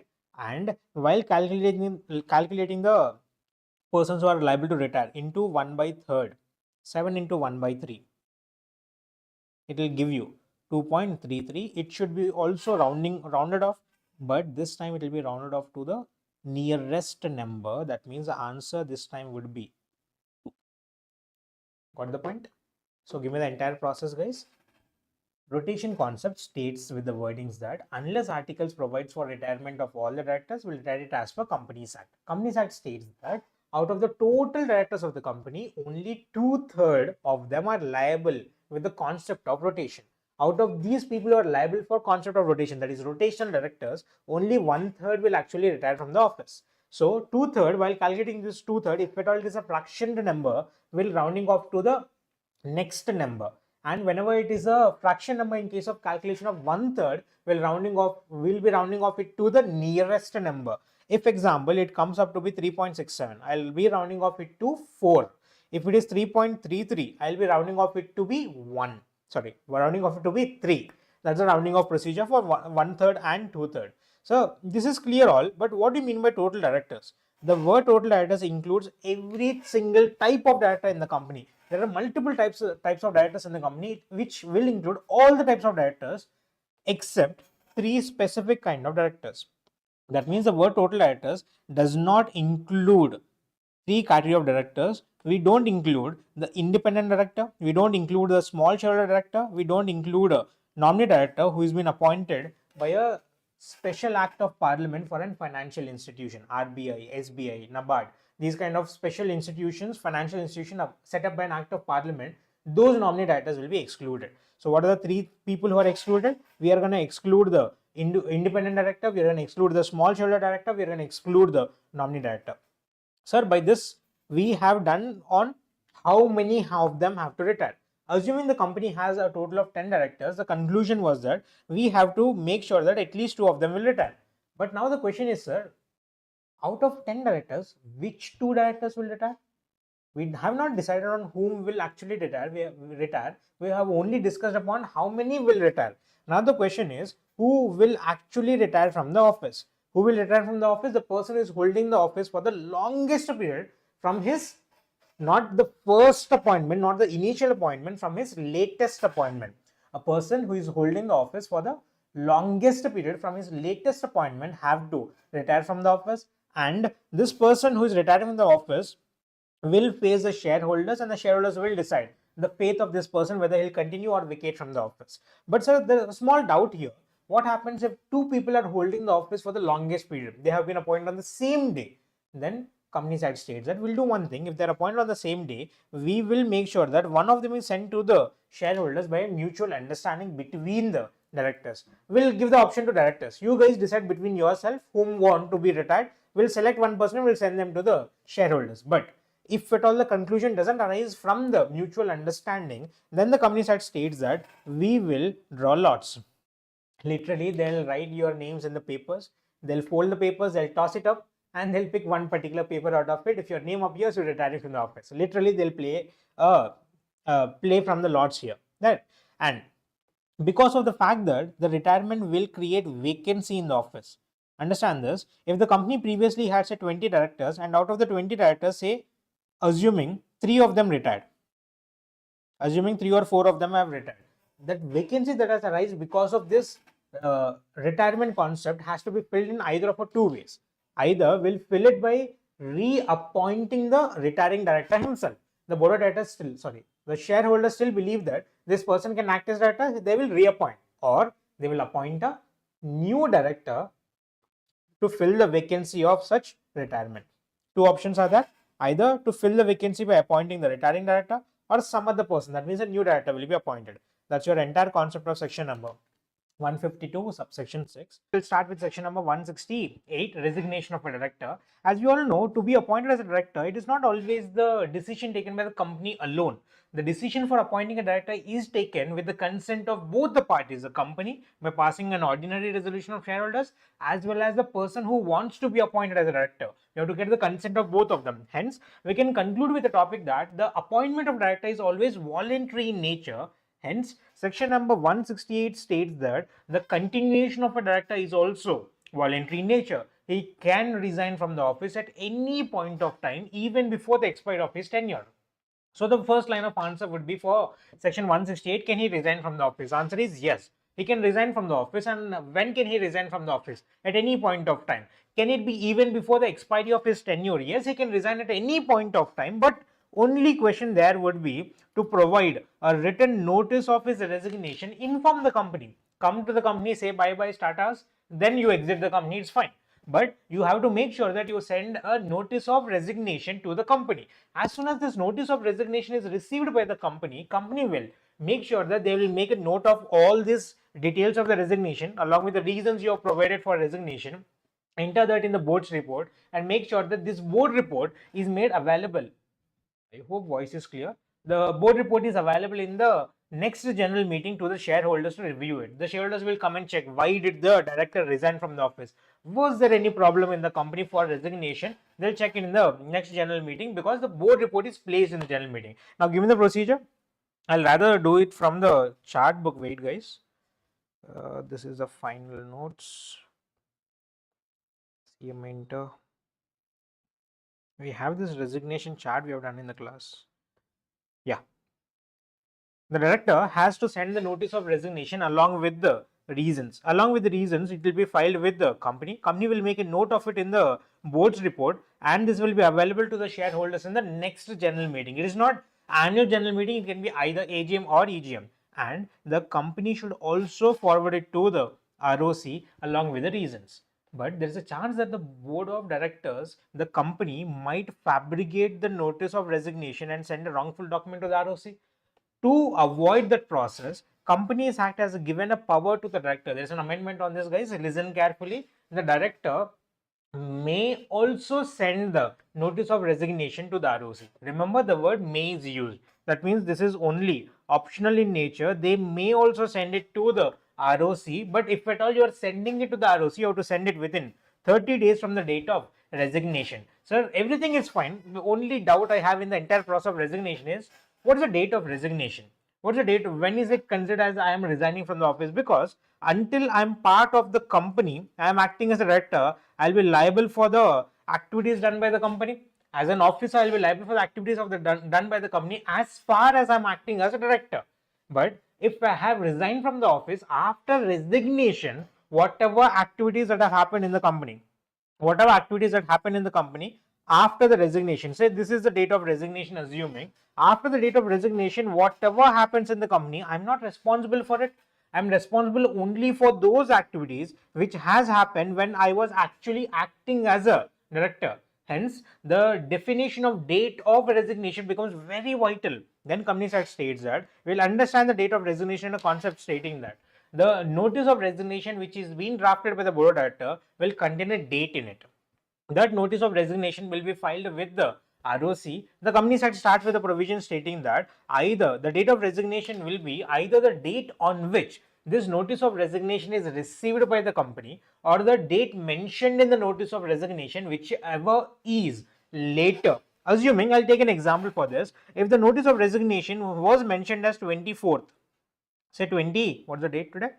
29th of November. If the notice of resignation mentioned the date 29th of November, but it was delivered with the company only on 30th of November. That means it was drafted on 29th, it was mentioned as 29, but it was delivered on 30th of November. The company got to know about this resignation only on 30th November. Give it the wordings here. The date mentioned in the notice or the date on which it is received by the company, whichever is later. The answer would be 30th November. Take another example where the document was delivered with the company on 30th November. But I have mentioned in the notice that this notice will be effective on from say 5th of December. That means the notice, the date mentioned in the notice was 5th of December, but the notice was received by the company on 30th of December, November itself. Then the notice of resignation will be effective from 5th of December, the date which is later. This will be the provision for section number 168, and we'll continue the process of section 169 from the chart book itself, that means our class notes itself. The removal of director is also procedure where it states that the shareholders of the company or the NCLT for that matter have the power to remove a person from his position as a director. The NCLT's power to remove a director is given under section number 242. Under section number 242, if it is an order passed by NCLT for removal of a person as a director, they can remove under section 242, but shareholders can remove a person as a director, acting as a director under section number 169. 169 states that the process of shareholder, the shareholder can exercise his power to remove a person as a director only and only when he sends a special notice. And special notice is something which is linked with section number 115. This will be the entire chart of section 169. So we'll slowly navigate through the process. The idea for removal of a director comes this time from the shareholder, states that the shareholder doesn't want the director to be continued, he wants the director to be removed, or he wants to be appointing of a new director in place of the removed director. They'll send a special notice. They'll send a special notice under section number 115, where they can send the special notice only when they're holding either 1% of the total voting power or rupees 5 lakhs of paid up share capital. There is no whichever is less, whichever is more this time. It is two different concepts, guys. 1% of total voting power or 5 lakhs of paid up share capital, two different logics. If either one of it is existing with you, you can make a special notice to the company. The company will not directly remove the director, rather the company will forward that information to the director himself and ask the director, if at all you have anything to speak on this allegations put on you for removal of a director, please send your representation. Once it is forwarded, the director will send his representations back to the company. Once the representations are received from the director, the company will forward all such representations and the special notice to all the shareholders of the company. Then the shareholders will come and attend the general meeting, in which the company will pass a ordinary resolution. Remember, we are not passing a special resolution here. Removal of director is done by simply passing a ordinary resolution, but there are few directors who cannot be removed from passing ordinary resolution. Those directors who are appointed under section number 242. Yes, you heard me right. 242 is a section where NCLT passes an order not only for the removal of director. There might be situations where we also appoint a director. If at all you are a director appointed by NCLT under section number 242, you cannot be removed by shareholders under section number 169. You can be removed only by the NCLT. Always remember this cardinal rule, guys. The person appointing has the power to remove also. If you are a director appointed by NCLT, removal will also be done by NCLT. You cannot be removed under section number 169. If at all you are removed from your office, that means there is a vacancy in your office as a director. That vacancy will be filled by the shareholders itself in the same general meeting by appointing a new director in place of the removed director. If at all the shareholder don't fill this vacancy, then it will arise to casual vacancy and will be filled by the board of directors. And the person so filled in the position of the removed director will hold his office until the remaining tenure of the original director. Assuming, we'll take an example this time. If the original director was actually appointed for a period of say 5 years, that means the company was expecting him to provide services as a director, provide skill as a director for a period of 5. But for some reason, after 2 years, he is been removed from the office. If he is removed from the office from 2 years, that means the company still has work for the remaining 3 years. That means the director who is filling the vacancy of the removed director will be appointed for a period of 3 years, the remaining tenure of the original director. That's your section number 169. So I hope these sections 169 and 168 are clear from the class notes. We'll come back to this procedure. Section number 243. And now 243 is something I can't go in detail on this, because section 243 is something which is linking with section number 241, 244, 242, Then after understanding all these three sections, then I can make you guys understand 243 in detail. And again, 243 is linked with section number 202 as well and 164 as well. We have done an extensive in detail conceptual understanding in the classroom, but it is not the right time to explain everything in the process. Just remember in a nutshell, guys, what happens here under section 243 is, if at all you are a director who has been removed by section number 242, then section number 243 applies. Where does section 243 apply? If at all you are a director removed by NCLT under section number 242, order passed by NCLT under section 242 is removing you as a director, then the provisions of section number 243 starts to apply, where it states that usually whenever a person is removed from his office, understand this, he was expecting to receive remuneration and salary from you for a period of 5 years. In the previous example, we thought that we'll have a tenure of 5 years. In this 5 years, you are expecting to receive remuneration. But all of a sudden, what happened after 2 years? You are removed from the office. That means you will not be getting your bread and butter for the next 3 years. You will be losing your job. You will be losing your remuneration. Hence, Companies Act states that if at all the director of the company is removed from his office, he will be entitled to compensation under section number 202 for the remaining of his tenure. For these 3 years, company has to compensate the director for removing him before the expiry of his term. But if at all you are a director who is removed by the order passed by NCLT, and NCLT passes an order only when you have done something wrong in the company. If at all you have done something wrong in the company and NCLT has removed you as a director, you are not entitled to any kind of remuneration, any kind of a additional compensation remuneration under section number 202. That's the first procedure. So what's the logic, guys? If at all you are removed, you are usually entitled to remuneration under compensation under 202. But if you are removed by NCLT under section 242, section 243 states that you are not entitled to compensation under section number 202. And if it is an order passed by NCLT, such director so removed will also be liable to vacate his office and be disqualified. Remember, we had disqualifications under 164, which one of the point number 6 stated that it is an order passed by NCLT or tribunal disqualifying a person as a director. This comes from this section 243, where if your order passed by section 242, you are disqualified, and you are disqualified under section 164. But how much period are you disqualified is mentioned by section number 243, and you are disqualified for a period of 5 years from the date of passing of an order, unless otherwise the leave has been provided by NCLT. Sir, what do you mean by this? Usually the disqualification process starts with the wordings you are disqualified for 5 years, but later NCLT states that if you make an application to NCLT and NCLT is satisfied with it, NCLT can reduce the amount of disqualification from 5 years and provide a leave for it, stating that if NCLT passes an order, they can reduce it from 5 years to 3 years. But remember, guys, exactly, start linking the procedure. Order was passed under section 242. Consequences of such order, that you are disqualified under section number 164. Once you are disqualified under 164, you are disqualified for 5 years. This 5 years is mentioned under section number 243, and this 5 years can be reduced. A leave can be provided if it is approved by the tribunal. If not approved by tribunal, sir, then it will be for 5 years as static. The answer would be first 5 years. But sir, can it be reduced also? Yes, it can be reduced, but it must be approved by the NCLT. That's your section number 243 in our syllabus. Moving on, section number 197. This process of remuneration, overall maximum remuneration, comes from section number 197. Before you understand this chart, I'll give you the understanding of the procedure under Companies Act. We in Companies Act have 3 special people called as managing director, whole-time director, and manager. These are the persons who are usually in the company putting their efforts extensively as compared to the other directors of the company. Why, sir? Because the word managing director comes from the process stating that he has substantial powers.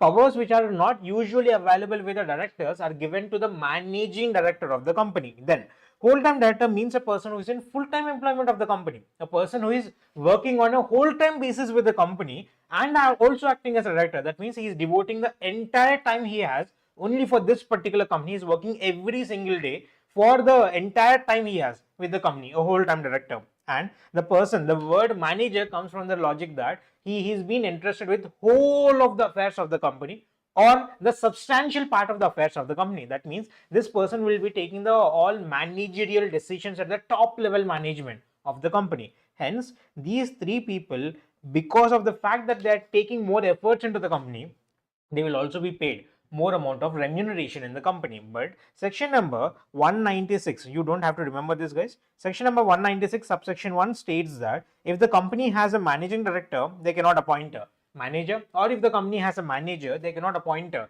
managing director. Hence, if at all the company has one managing director plus a whole-time director, that's fine, guys. We can have whole-time director with any combination permutation, but only thing you remember as of now is we cannot appoint managing director and manager at the same point of time. Moving on with that basic knowledge, if the company has appointed the managerial personnel, the managing director or the whole-time director or the manager, if the company has appointed and they have appointed only one of them, that means the entire burden of the company is on one particular person. He should be paid good amount of remuneration. He'll be paid a maximum of 5% of the company's net profit. Remember, these are the maximum limits. He will be paid a maximum of how much? 5% of the net profit. If the same case, the managing director, manager, whole-time director, I was appointed assuming as a managing director and I was paid a remuneration of how much? 5%. Now the company slowly expanded its business activities. After expansion, it was difficult for me alone to manage the entire affairs of the company. Hence, the company along with the managing director also appointed another whole-time director. Because of the fact that there is increased amount of burden on the people and we have appointed one more person, company states that we'll pay 10%. We'll pay 10% to both of you combined together. It is not 10% for each of them, 10% on aggregate basis to both the managerial personnel. Then the third case, if we have appointed two managing directors and a whole-time director, will be paid how much? 15%? No, sir. The answer provision concept states that here, if it is one of the managerial personnel, I'll pay 5%. If it is either two or more than two managerial personnel, for all of them combined together, I'll pay a total of 10% of the net profits. So what's the procedure, guys? Just remember, just imagine this chart in your brain. We are going to divide the overall maximum remuneration into two parts. The first part would be about the managerial personnel who take more efforts in the company. These managerial personnel will be divided into two categories. If the company is having only one managerial personnel or the company is having either two or more than two managerial personnel, in that case, if it is one, they'll pay a maximum of 5%. If it is two or more, all of them combined together will be paid a maximum of 10% of the net profits. Then coming to the other directors.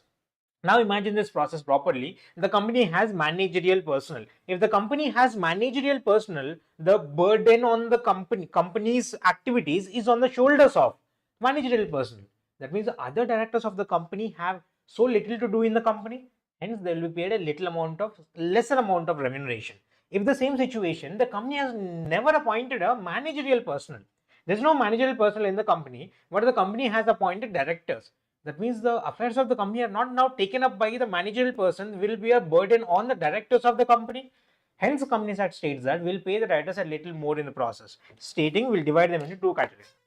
The remuneration payable to other directors is divided into two concepts where states that either the company has appointed the managerial personnel or the company has not appointed managerial personnel. If the company has appointed managerial personnel, the burden on the shoulders of directors is less. The burden on the managerial person is more in nature. I'll pay less to the directors. I'll pay a maximum of 1% of the net profits to all such directors of the company combined together.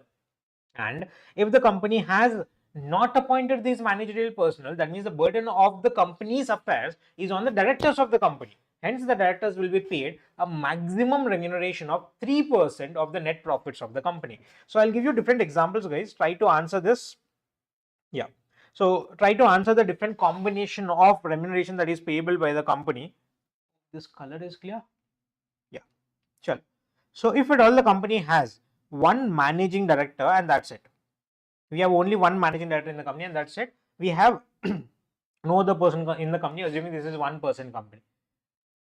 First, we'll navigate into the two categories, managerial person or other directors. If it is managerial person, we'll check whether it is only one or more than one. If it is one, we'll be paying how much? 5% of net profits of the company. This is maximum, guys, again. Then the second situation where the company this time had one managing director, two whole-time directors. We have a total of 3 managerial personnel appointed this time. Now navigate to the process again. Managerial person more than one, that is 2 or more than 2 managerial personnel. I'll pay a maximum of how much? 10%, and 10% not to each of them, 10% on an aggregate basis to all of them combined together. Then I'll take another example. The company has, assuming, one managing director and 3 directors of the company, 3 normal directors of the company. Now start navigating through special points here. The managing director will be paid, because he's only one managerial person in the company, he'll be paid how much? 5%. And the 2 directors of the company, 3 directors of the company, because there is managerial personnel appointed, all the directors of the company will be paid a maximum of 1%, where the overall percentage will be 6%. I hope you are able to answer these, guys. So chalo, next last example for this. The company has appointed, 2 more examples I'll take. 2 managing directors and 2 whole-time directors plus 1 director. What will be the overall maximum remuneration? Try to answer this on your own this time. What will be the answer? Yep, answer would be 11%. How did you come up to 11%, sir? First, the managerial personnel, because there is 2 or more than 2 managerial personnel, all of them combined together will be paid 10%. And because there is director, where the company has also appointed managerial personnel, I'll pay them a maximum of 1%. The overall maximum remuneration would be 11% in that case. The last example, guys, we have 4 directors in the company, and that's it. Because of the fact that there is no managerial personnel, these 4 directors should be paid more amount of remuneration. They'll be paid a maximum of how much? 3% of the remuneration. So all is good. We have discussed multiple examples. We understood the concept of 11%. We understood the concept of 5-6%. So what's the conclusion on this, sir? Conclusion of section 197 states that the overall maximum remuneration you take in any given combination of directorships in the company will never exceed 11%. That's the reason, if at all this comes in an MCQ, you will be writing the answer. What's the overall maximum remuneration? 11%, because any combination you take in the process, it will never be exceeding 11%. So all this is fine. We have discussed about the maximum remuneration payable to a director. That, sir, but it is not mandatory that a company should actually pay the maximum remuneration. The company may also sometimes pay lesser than the maximum remuneration. Then who will fix the remuneration of the company? These managerial personnel directors. Wait a second, guys.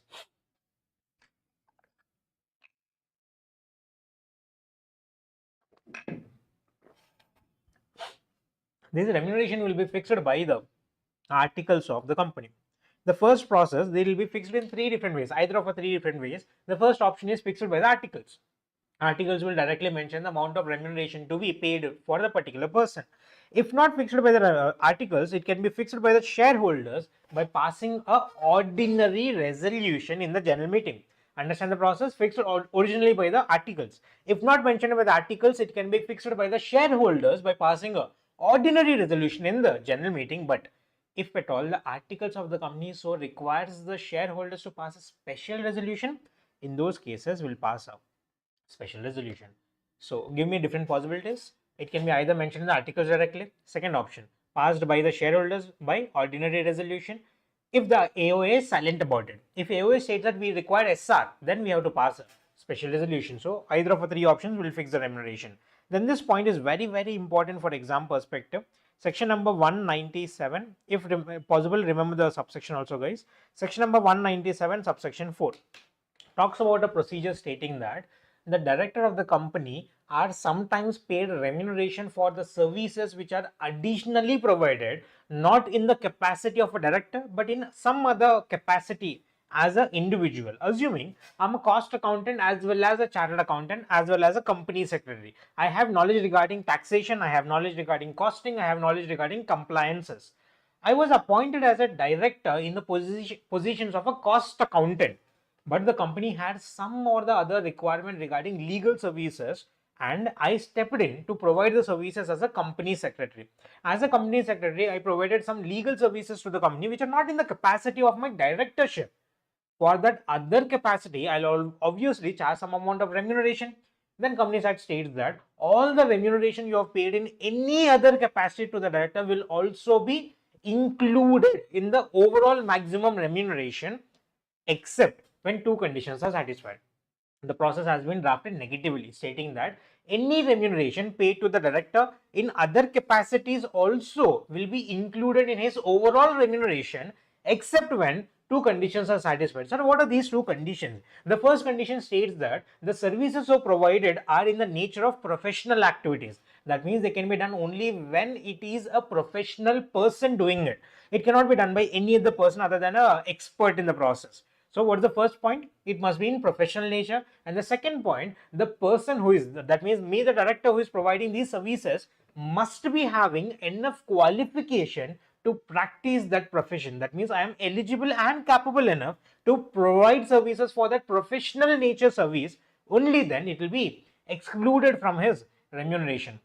What are the 2 points, guys? First point was the services relating to professional nature. Second point, the person, the director providing such services is having qualifications to practice that profession. And the qualification to practice such profession must be in the opinion of the board of directors or the NRC if it is appointed, the nomination remuneration committee. So give me the wordings here.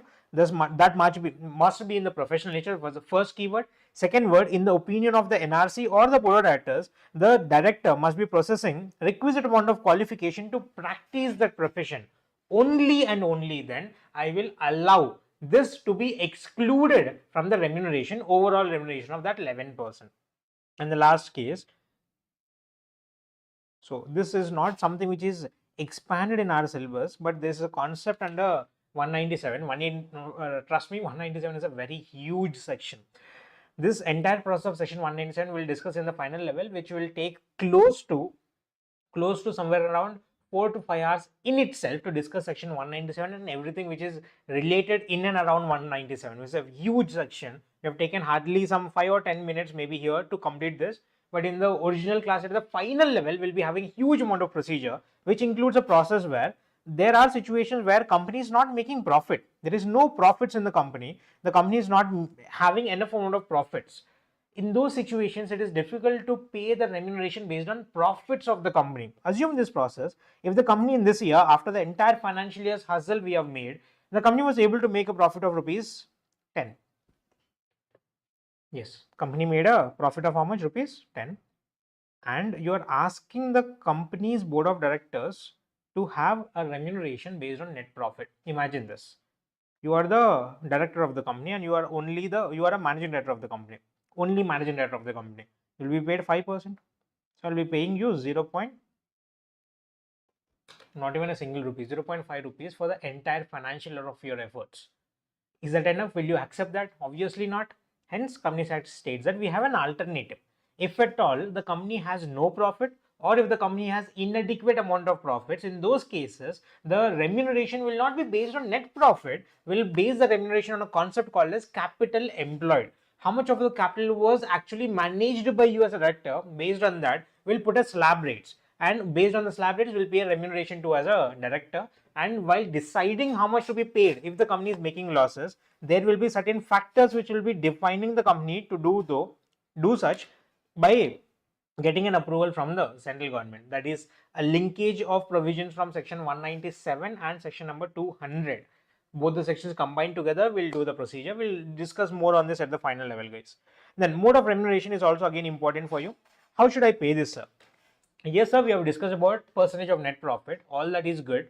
But payment of remuneration as percentage of net profit is possible only when the company first identifies what's a net profit. And identifying net profit happens only after the end of the financial year. That means I'll pay you remuneration only when net profit is defined by the company and is defined only after financial year has ended. That means you do one thing, you work for me for the entire 12 months. I'll pay you remuneration after expiry of 12 months after I decided the financial statements. That means it is basically a process where you're uncertain of how much remuneration you'll receive for the entire financial year. This will not be accepted by any person. Then Companies Act states that do one thing, we'll make payments on a monthly basis. You'll give you another option. We'll make payments on a monthly basis or we'll make payments on a percentage of net profit. Either of them I'll pay it. But end of the day, however you pay it, it shall never exceed the maximum limit prescribed by Companies Act. Understand the point? 11% was the maximum. You either pay it in monthly basis or you pay it in a percentage basis. End of the day, it shall never exceed that 11% limit. Or to increase the employee in a better manner, you usually, practically speaking, the companies go for the third option, where the part amount of remuneration is paid in monthly basis and the remaining part is paid on a percentage basis, so that they'll work efficiently for the company. So what are the three options, guys? First option is monthly, second option is percentage of net profit, third option is partly monthly basis and partly on a percentage of net profits. That's your section number 197 in our syllabus. Should be more than enough for you for understanding the concept here. And I have added more topic, guys. This is not even there in our syllabus. We have added more topics on the final level already. So that's your section number 197. Moving on, section number 134. Section number 134 talks about financial statements and board report, etc. Before we start this section, the understanding of why this section is very important to understand and remember the concepts in a better manner. Section 134 will be talking about financial statements and it will also be talking about board's report. But sir, the topic financial statements is prepared already under section number 129. Section 129 of the Companies Act already has given how a company should prepare its financial statements, what should be mentioned in the financial statements, what shall be done after the financial statements are prepared. But section 134 states that I'll not be talking about how to prepare, what to be included, what not to be included, what's the format of financial statements.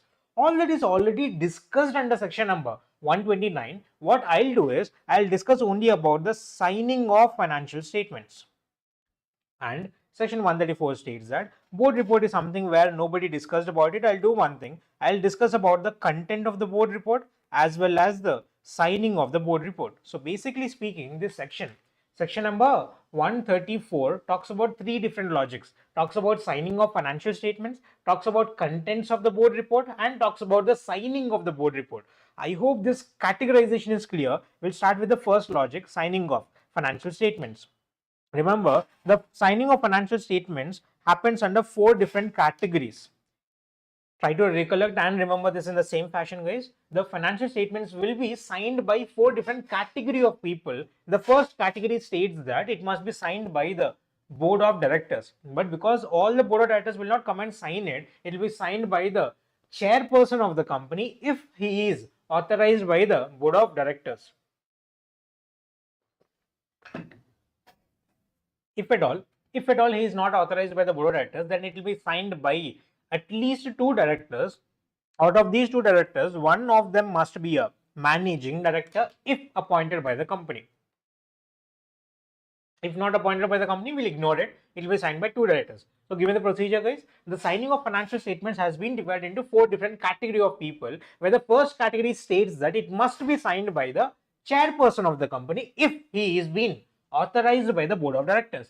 If at all he is not authorized by the board of directors, it shall be signed by at least two directors. Out of these two directors, one must be a managing director if appointed in the company. If not appointed, we'll ignore the managing director. It will be signed by two directors. Coming to the second and third and fourth categories, it shall be signed by the CEO, CFO, and the company secretary of the company. What are the three categories? It will be signed by CEO, CFO, and company secretary. But sir, appointing company secretary, appointing CEO, appointing CFO is not something which is mandatory for Companies Act.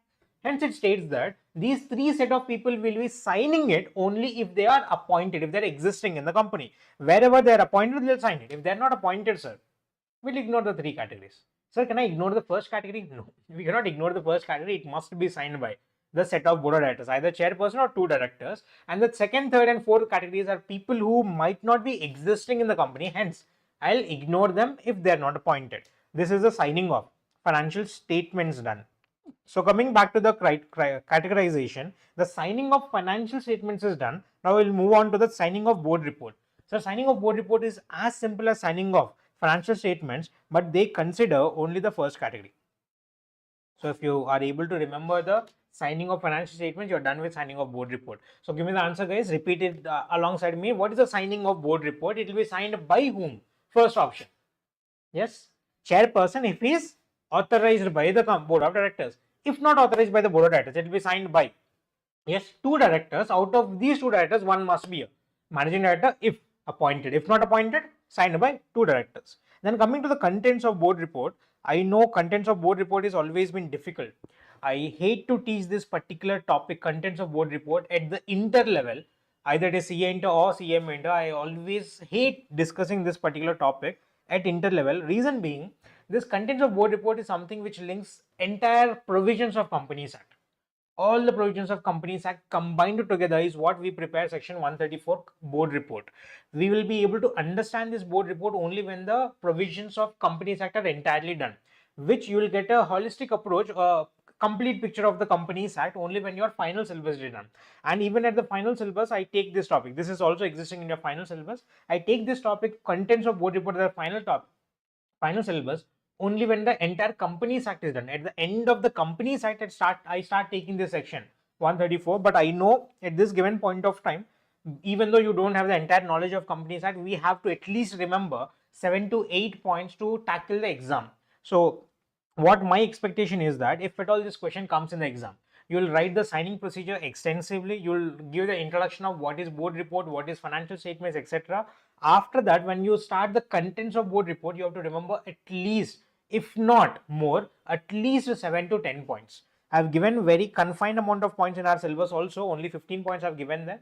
Even though there are only 15, you have to remember at least 7, if not more than 7 then, right? So the first easy points you can remember, I'll highlight them, try to make a highlighting in your books also, and try to remember these particular topics, guys. The first thing, I'll mention the web address of the company on which the annual returns of the company have been posted. Remember, annual returns are under section number 92. This section 92 states that once annual returns have been prepared and filed, they have to be placed on the website of the company. And board report section 134 states that the financials, the website on which these annual returns are posted must be mentioned in the board's report. The company will be conducting board meetings on a regular basis. I'll mention the total number of board meetings that I have conducted in this particular year. If I have conducted 5 of them, mention 5. If I have mentioned, say, conducted 6 of them, mention the number and the particulars when they have been conducted. We have a concept called as director's responsibility statement. If you have done with your audit syllabus, you should be aware of this topic, where the auditor has certain responsibilities as well as the directors, the management has certain responsibilities. The preparation of financial statements, making sure that they don't have any untrue information, any misstatements, and say false information. No frauds are done in the company. Detecting the frauds and preventing the frauds. Implementation of internal controls of the company. Preparation of documents on a going concern basis. Following accounting policies. Making sure that accounting policies are followed on a going concern basis and a consistent basis. All these are some examples of director's responsibility statement. We are responsible for certain things in the company. There are director's responsibility statement. Then point number 4 talks about the reporting of fraud done by auditor. As an auditor, if at all you come across some frauds, you have to report it. You have to report it based on 2 categorization. If at all the fraud is of an amount more than equal to 1 crore, you have to report it to the central government. If at all it is less than that limit, then you have to report it to the management of the company. Then the board report states that we will mention those frauds which are reported by auditor to the management. That means those frauds which are not reportable to the central government will be reported to management, and I will mention those frauds in the board's report. Then a statement given by independent director. We'll discuss this in a final level again, guys. The independent director is a person who will have to qualify as per the provisions of 149 subsection 6. There are certain qualifications for a person to be acting as a independent director. If at all you are fulfilling the qualification, you have to give a declaration that I am fulfilling all the qualifications under section number 149 subsection 7. Declaration given by independent director. Then as a company auditor, the Companies Act does not provide any qualification criteria for a person to be acting as director. We have seen in the beginning of this video, but the company may, as per the articles of the company, may fix certain amount of qualification for a person to be acting as a director. For example, they can simply mention a person who has a graduation can only act as a director. Then the policy of the company will prevail over the Companies Act this time. Then there are situations where the qualified report is received by the auditor or the company secretary in practice. Then the board of directors will respond back on the qualifications, the adverse information given, the remarks which are given by auditor will be responded back by the board of directors by mentioning that in the board's report. Then the loans, guarantees and investments. We can make loans, guarantees, investment based on section number 179 and 186 of Companies Act. Whatever loans that you have given in this particular financial year, mention the particulars and details of all such loans. Enter into related party transactions. Then these 2 points are something which you can understand actually. The company, as soon as they make a profit, we know that profit is not something which is belonging to the shareholders. The profits of the company will be divided into two concepts. One part will be transferred to reserves for the future uncertainties of the company, and the remaining part, which is not required for the company's business activities, will be transferred and declared and recommended as a dividend. So how much amount was transferred to reserves? How much amount was recommended as dividend? These are the few points which are mentioned in the board's report. Then any type of action that is taken by the company to preserve energy, to make a sustainable development in the society, what benefit you have given to the society. Any kind of risk management policy that has been drafted by the company, which is useful for analyzing and predicting all the future threats that may arise and trying to combat such threats by converting them into opportunities. Remember SWOT analysis? Similar to that logic. What are the initiatives that are taken by the company for corporate social responsibilities, giving back to the society? What are you giving back to the society? How much have you given back? How much of expenditure have you put in? All the categories, and an evaluation of the performance of the director for the entire financial year. How well have I acted as a director will be a performance evaluation done by the company. These are the few 15 points we have mentioned, but I'm expecting not for you to remember all the 15 points. Try and remember at least 7 to 8 points, if not at least 10 points for that matter. So it will be easy for you to quantify the answer in the exam. That's your section number 134, guys. Then section number 177. I hope you are attentive at this point of time of the video. 177, I can guarantee this will come in the exam. In the 10 days where exam is going to be conducted, I can guaranteedly say section 177 is going to show up definitely this time, audit committee. So make sure that you listen to this particular concept with utmost attention and utmost participation in the process. Be very attentive to guys. Come on guys, understand the process, audit committee. So first of all, before we start with the process of audit committee, we all know that the board of directors, wait a second. The board of directors of the company are experts of the company. We have discussed from the very beginning. I'll use the beginning concepts here, guys. The board of directors are the persons who are basically experts, who bring in a specific set of skill into the business for running the business in a optimum and efficient manner. Hence, we appointed multiple directors combined together will run the business in a better manner. But there are situations where the company has appointed multiple directors. Assuming you being a cost accountant, you are the future of the Indian cost accountants, you are a cost accountant, right? You, the future cost accountant, have been appointed as a director of the company. Being a director of the company, you have knowledge about cost department. Do you have knowledge about operations? Do you have knowledge about purchase? Do you have knowledge about marketing? Do you have knowledge about advertising the company's brand name? So these are something which we lack in skill. We are experts in the skill of cost department, but not the skill of all the other categories. Hence, there are situations where the board of directors might not be having enough knowledge to discuss everything in the board meeting itself. Hence, Companies Act states that we will do one thing, we will rather appoint discussing those matters in the board meeting, will separate the special kind of directors who have knowledge about the special area to be having a specialized discussion in their own separate meeting. These set of people from the board of directors separated are called as audit committee. The first thing you have to remember is audit committee is a part of board of directors. It is not a separate thing. It is a part of board of directors itself.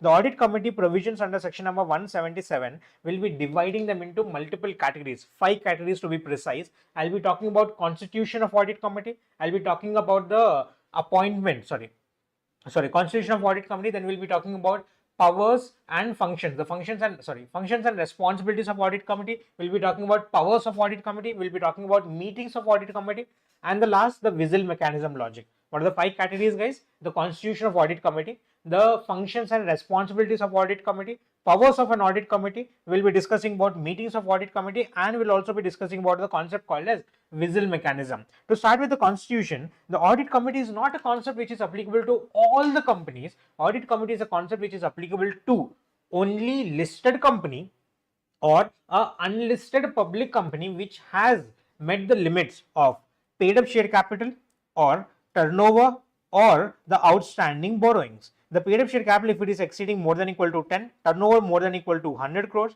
or the borrowings of more than 50 crores. If any one of these three limits are met by a unlisted public company, then audit committee is applicable, or you must be a listed company for the audit committee to be applicable. Sir, if the audit committee is applicable, what shall we do? The audit committee must be constituted with at least 3 directors, out of which the majority must be independent directors, so that the independence is maintained at the audit committee's level. This audit committee is usually responsible for the complete audit procedure, which must be completely transparent, which must be done with the utmost amount of independence that is possible. Hence, Companies Act states that we will appoint audit committee with at least 3 directors, out of which a majority of the directors must be independent directors. And because of the fact that they are appointed in the positions where, I hope voice is clear, guys. Because of the fact that they are appointed in the positions of financial activities, they must be people who must be having knowledge of financial activities. Hence, the chairperson, obviously the chairperson, and the majority of the other members of the audit committee must be financially literate. Understand the word? Not literate, they must be financially literate. Sir, what do you mean by this financially literate? They must be able to read and understand the financial statements of the company. So, 2 things we have learned here. First thing, it must be constituted with a minimum of 3 directors, out of which majority shall be independent directors and the chairperson. Obviously, the chairperson and the majority of the members of the audit committee shall be able to read and understand the financial statements. That means they must be literate or financially literate. They must be financially literate. Then moving on to the responsibilities and functions of audit committee. The responsibilities and functions of audit committee divided into 8 different points. We have 8 points as functions of audit committee, which starts with the logic that the audit committee will first have the power, the function, the responsibility is to select a particular sorry,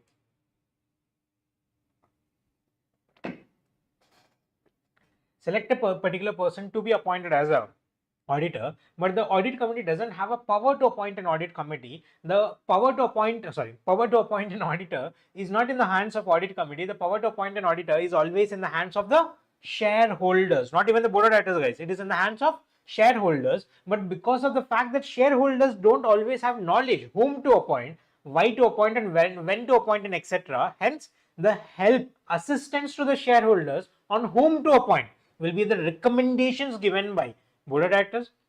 Because of the fact that all the board of directors are might not be having knowledge about audit procedure, the audit committee is what the process starts from.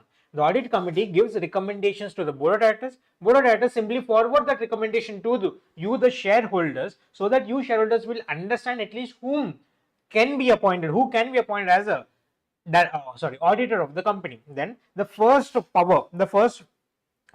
function of an audit committee is to give recommendation.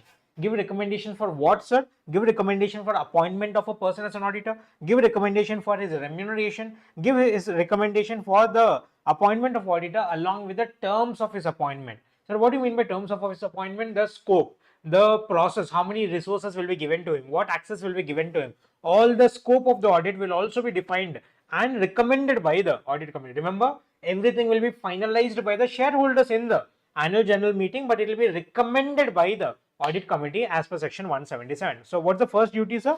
To recommend the appointment, remuneration, and terms of appointment. Second case, once he's been appointed, it's also my responsibility as audit committee to review and monitor the performance of the auditor, whether he is performing good enough or not, whether he is maintaining his independence or not, whether the procedures put in by the auditor are sufficient or not, whether he is able to do effective audit process, whether his performance is good enough or not, whether he is independent or not. These are all which will be monitored and reviewed by the audit company. I'll check everything. Once I'll check everything about the audit procedure, once the audit has been completed, he'll bring in the audit report. I'll go and examine both the financial statements and the audit report, so that I'll get a complete picture on what has happened in the company and the qualifications and remarks that have been given by the auditor. I'll examine what is examined here, both the financial statements as well as the auditor's report. And I got to know that in the auditor's report, they mentioned that there was one related party transaction which has been done wrong. There's a high chance of fraudulent activities under related party transactions, where the director is more leaned towards a related party than the interest of the company. Hence, Companies Act states that a director can enter into related party transaction, but they have to get a prior approval from the audit committee. There comes a fourth function, approval or subsequent modifications of transactions with related parties under section number 188. Remember, this concept also applied under disqualification. If you are convicted under related party transaction, you are disqualified, right? Similar concept here, where the related party transactions are allowed to be entered, but only with the prior approval of audit committee, where there are situations where audit committee will not give you an approval for each and every transaction, but they'll give you a approval for series of group of transactions called as omnibus approval. I know it is called as what? Omnibus approval for series of transactions. And if at all the amount of related party transaction exceeds rupees 1 crore, it has to be approved in a specific transaction, no omnibus approval. Omnibus approval is allowed only when it is not exceeding 1 crore. If it is exceeding 1 crore, omnibus approval will not be enough. You have to get a specialized approval for the separate transaction. And if it is not done without the if it is not done with approval of audit committee, that means the transaction was entered without getting approval from audit committee, it is still valid if it is ratified by the audit committee within a period of 3 months. That means that in this 3 months, the contract is still not valid, still not void, it will be decided by the audit committee. Yes, the answer is in this 3 months, the contract will be classified as not valid, not void, hence it is classified as voidable, and it is voidable at the option of the audit committee. Audit committee will decide. If it is beneficial for the company, they'll accept it, otherwise they'll reject the transaction. These are the transaction related parties. It's really the same procedure we have discussed already. So 4 functions have been done, guys. Give me the 4 functions as of now. Repeat it after me. First function was recommendation for appointment, remuneration and terms of appointment. Second function was, once he is doing his audit, we will review and monitor the auditor's performance and the procedure for his audit. Third, once the audit has been completed, we'll examine the financial statements and auditor's report. Once the audit report is examined, we got to know about related party transaction, approval and subsequent modification of related party transaction along with the omnibus approval. Then the financial statements. Once we started reviewing the financial statements, we got to know about liabilities and assets of the company. Next 2 points will be regarding liabilities and assets. Specifically coming from liabilities, the scrutiny of inter-corporate loans and investments. What do you mean by this, sir? If at all it is a loan given by a bank, it is already highly regulated by Banking Regulation Act and RBI. There's a less amount of chance of fraud and fraudulent activities in banking loans. But if it is a loan given by another company, inter-corporate loan, there's a high chance that there's a high chance of fraud, where you have to come and clearly explain, why didn't you take loan from a bank? Why didn't you take a loan from another financial institution? Why did you have to take a loan from particular company itself? What are the terms and conditions of such loan? When should it be repaid? What is the interest rate? What is the different kind of inter-corporate transactions you have entered into? Is it a related party transaction? All this will be verified by the audit committee. That is scrutiny of inter-corporate loans and investments. Next, the undertakings of the company must be valued. The valuation of undertakings or assets of the company whenever it is necessary. It is not that the audit committee will go and evaluate every single asset of the company every single year. Whenever they feel necessary for the evaluation of audit assets of the company, they will make evaluation when it is necessary, not every year. And I got to know that after verifying my assets, there was some deficiency in my asset. It was not matching with my books of accounts. That was possible only because the internal controls were not properly mentioned. The next process will be evaluation of internal financial controls and the risk management system. The risk management system and internal financial controls will be reviewed, evaluated by the audit committee. And the last point, end point, will be monitoring the end use of funds raised through public offer. So what do you mean by this? If the company has raised money from public offer, they should be mentioning the object for which the money is raised, and the money so raised must be used only for that particular objective. Audit committee should come and monitor whether this money is being used for such particular purposes or not. Monitor the end use of funds raised through public offer. These are the 8 functions of audit committee. Remember, this will be a hot cake for this exam. Will be definitely showing up in the exam. I'm expecting you guys to do writing practice on this particular question mandatorily. Make sure that you spend time on this particular question. Sure. Moving on to the third category, we are done with the constitution of audit committee. We are done with the constitution of audit committee, and we are also done with the functions and responsibilities of audit committee. Moving on to the powers of audit committee. The audit committee has a power to investigate and have access to all the books, records and officers of the company for providing and doing complying with its functions of an audit committee. So whatever we have discussed above, these 8 points can be done only when they have access to books, only when they can do investigation. That's the first power we're going to discuss. They can investigate into the affairs of the company, and they can also get any professional advice from any external source if it is required to complete their functions as an audit committee. But sir, how much of a investigation you do, how much of a professional advice you get in from outsiders, the audit committee is something which is sitting at the top level, which is only monitoring the audit. They'll not understand the procedure unless otherwise they step down and understand what's happening at the ground level. Hence, they have a power to call for comments from the auditor of the company. They can call for comments of auditor of the company for 4 different concepts. First, the scope of the audit, whether scope was enough or not. Second, the findings during the audit, what has the auditor found out during his audit procedure, so that I can fill up those gaps for the next year, or the deficiencies in the internal control system of the company. And the last, the review of the financial statements even before they are submitted to the board of directors. The board of directors, as we know under section 134, will approve it. Even before they are given to the board of directors, they will be given to the audit committee for review. Right. So what are the 4 points here, sir? The first, audit committee will be able to call comments from the auditor of the company regarding scope of the audit. Second point was findings during the audit. Third point was the internal control system. And the last point was review of financial statements before they are submitted to the board of directors. And on top of the comments taken from auditor of the company, the audit committee also has a power to discuss such other related matters with not only the auditor, stat auditor, but also the internal auditors or any other officer of the company. That was the process regarding your powers of audit committee. Moving on, meetings. As we all know, meetings are something which are attended by only that particular category of people. As we know, the general meeting is something which is attended by shareholders. Then the board meeting is something which is attended by the board of directors. Now we have committee meetings. So these committee meetings will be attended by whom? Committee meetings will be attended by obviously the members of the committee. On top of the members of the committee, we have given a special power to the auditor. Because it is relating to audit procedure, the auditor will also be invited into this meeting. The auditor, as well as the key managerial personnel, as we discussed the definition in the earlier session, the auditor as well as the key managerial person of the company have a right to be attending the audit committee. And whenever we call about meetings, we always have to analyze the concept in 3 legs, guys.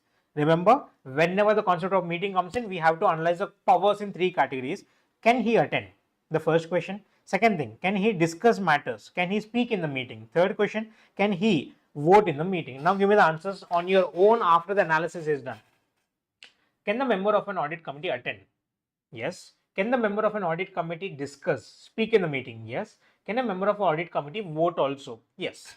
But can the auditor or a key managerial person attend? Yes. Can they discuss? Yes. They are invited to discuss the matters itself. But can they vote in the meeting? Yes. You're absolutely right. Sorry, the answer is no. You're absolutely right. They cannot vote in the meetings. Right. That was your concept of meetings of audit committee. Then moving on, whistle mechanism. Whistle mechanism is a program or a mechanism which has been established by the company to make sure that all the grievances of the directors or any other employee of the company, genuine grievances, will be able to be solved by making them accessible directly to the top level management. Sir, who is this top level management? The chairperson of the audit committee. The chairperson of audit committee will be keeping his doors open for the purpose of directors or employees to resolve, to report on actual grievances that is happening in the company. If something wrong is happening in the company, you can come and report it to the chairperson, and the chairperson will make sure that he will take an action without making sure that your name as a victim has been announced. Safeguarding the victim and taking an action is what we expect from the whistle mechanism. But the existence of this whistle mechanism is something which has to be known to the board of directors and employees. Hence, it must be disclosed by the company in its board report and also be posted on the website of the company. Posted on website, also disclosed in the board report. But sir, this whistle mechanism, is it applicable to all the companies? No, it is not applicable to all the companies. I agree this is section number 177 itself, but section number 177 subsection 9 and subsection 10 talk about whistle mechanism, where the procedure of whistle mechanism has a different applicability, which states that it is applicable to all the listed companies and it is applicable to other companies which have accepted deposits. Deposits, not all the deposits accepted from public, or they have outstanding borrowings from banks and financial institutions of more than 50 crores. If either of these limits are classified for you, then you are applicable with the concept of whistle mechanism. That means you must be either a listed company, or you must be a company having accepted deposits from public, or you have outstanding borrowings from banks and financial institutions of an amount of more than 50 crores. That's your entire section number 177 audit committee. Very important for exam perspective this time. Chalo guys, the next section, section number 143, talks about powers and duties of a auditor. The powers and duties of auditor will be divided into multiple subsections. We'll be discussing about subsection 1, we'll be discussing about extensively about subsection 3, we'll be discussing about subsection 4, 5, 6, 7, 8, 11 and 12. But there are a lot of concepts in the process of section 143. So sit down, relax and just understand the differences between what all the different subsections are. Coming with subsection 1, section number 143, subsection 1 talks about the rights and duties of an auditor. So begin with the rights. There are 3 rights of an auditor, which states that the auditor, for the purpose of conducting his duties to conduct audit procedure and to provide an audit report, has 3 rights in the company. What are 3 rights, guys? The first right is right to access to the books of accounts. He has a right to access the books of accounts of the company for the purpose of conducting his audit. The first right. The second right states that he has a right, because the books of accounts will not always give you the entire information, entire reasoning why the contract was entered.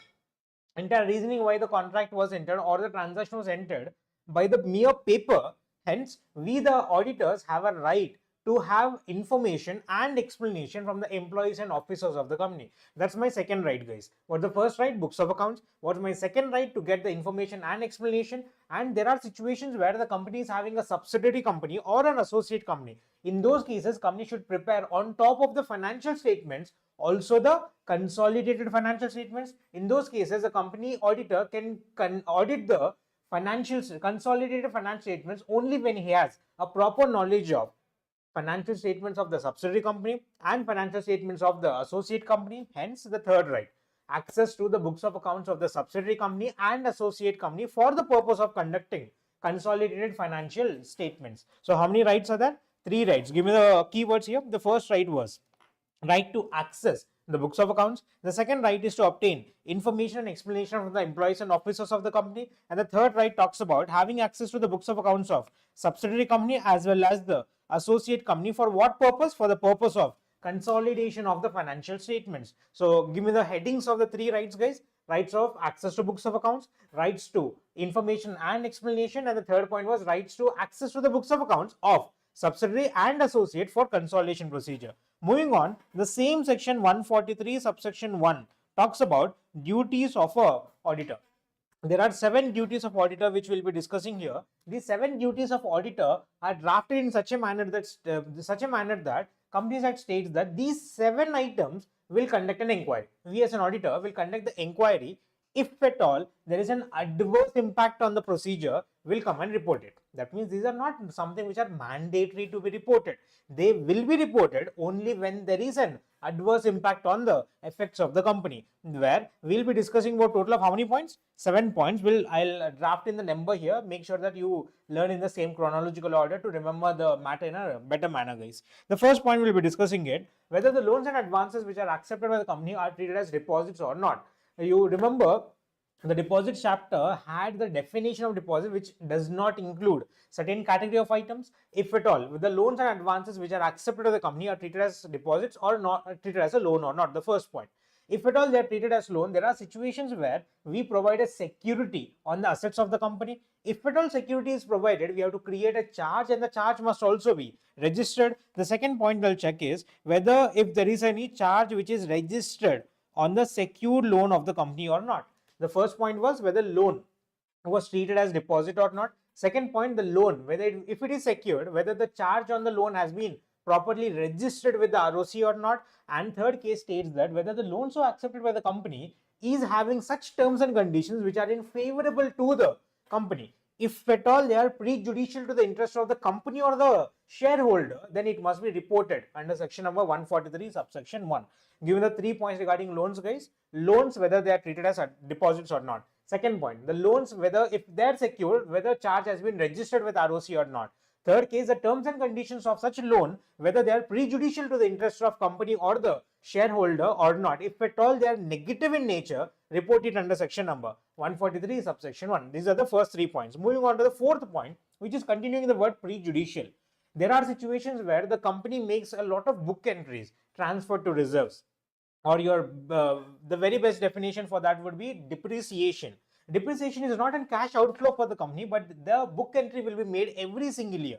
These are chances where the company will make book entry which will be negatively affecting the financial positions of the company, where they may overstate the profits or understate the profits by merely making a book entry. So you as an auditor will verify whether the book entries are prejudicial to the interest of the company or not. What are the 4 points?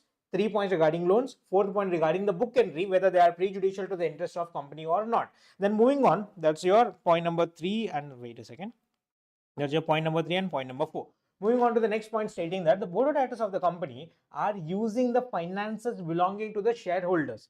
That means there is a high chance that the finances might be misapplied by the board of directors for their personal expenses.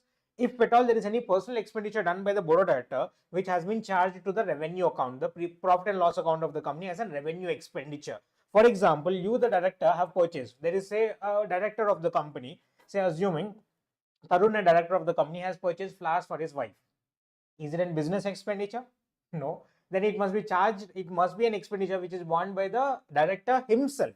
But if at all these personal expenditure have been charged to the revenue account, I'll check it. If at all they have been charged, I'll report upon that matter. Then moving on to a special category, guys, where usually whenever it is a banking company or an investment company, these are the companies where they'll usually come and make investments into shares and securities, debentures, etc. But if at all you are a company which is not a banking company, which is not a investment company, and the shares held by you, the securities, the debentures held by you are sold at a price which is lower than the cost. You purchased, for example, you purchased the securities at rupees 100, but you sold it at a price of 80 at a loss of rupees 20. Report all such transactions which have been sold at a price which is less than the cost. And the last category, whenever you issue securities, if at all you have issued the securities at cash, we have to check 2 things. First thing, whether cash is received or not. Second thing, if the cash is not received, whether the records of the whether the books of accounts have recorded the fact that cash has not been received. What are the 2 things to be remembered? Whether first thing, whether cash is received or not. If it is received, that's fine. If it is not received, make sure that you check the books of accounts whether they are recording the fact that the cash has not been received. So give me the keywords here, guys. Starting with the first point. This will be the first point, whether loans and advances have been shown as deposits, the first point. Second point, whether we have registered a charge or not on the assets of the company if it is a secured loan. Third case, the terms of such loan are prejudicial to the interest of the company or the shareholder. Fourth case, whether the book entries made by the company are prejudicial to the interest of the company or not. Then we discussed about the personal expenses which have been charged to the revenue account, that is charged to the P&L account of the company. Then we discussed about a company other than, understand the wordings here, not an invest company and not an investment company and not a banking company, but they have sold the securities of the company at a price which is lower than the cost. And the last case, whenever company issues the shares at cash, first thing I'll check is whether cash has been received or not, whether it is actually received. Second thing, if no cash is received, then I'll check whether they have made a proper record in the books of accounts. These are the provisions of rights and duties given under section number 143 subsection 1. I hope this is very clear because this will be the basis of the rest of the section. Chalo, continue the point, guys. The second point states that after you have done all this inquiry, why did you do all this inquiry? In order to make a audit report. End of the day, this audit report must be addressed to the members of the company. The next process will be a duty to report to the members. The auditor will have to express his opinion and prepare the audit report to the members on whether the financial statements of the company are providing a true and fair view of the accounts of the company or not, whether such accounts of the company prepared by the management are as per the relevant accounting standards, whether we have followed the accounting standards or not. Two things, true and fair view or not, whether accounting standards are followed or not. They must be, after the financial statements have been audited, they must be laid before the shareholders in the annual general meeting. Then this is something which is a little tricky. People usually understand this in a negative sense, or people usually get confused in this process. Listen carefully. Section number 143 subsection 3 states that there are certain additional matters which a auditor of the company has to disclose on, and these are something which are mandatory in nature. So what do you mean by this? What's the difference between duties which you have already learned, just now learned under 143 subsection 1? 143 subsection 1 talks about duties which are to be reported only and only when there is an adverse effect. But section number 143 subsection 3 states that I'll draft in 10 more points. These are the 10 points which are to be reported even though there is a positive or negative outcome of such transaction. If it is positive, simply mention that everything as per the compliances. If it is negative, please mention the details of such negative adverse effect. This mentioning of reasons is given under subsection 4.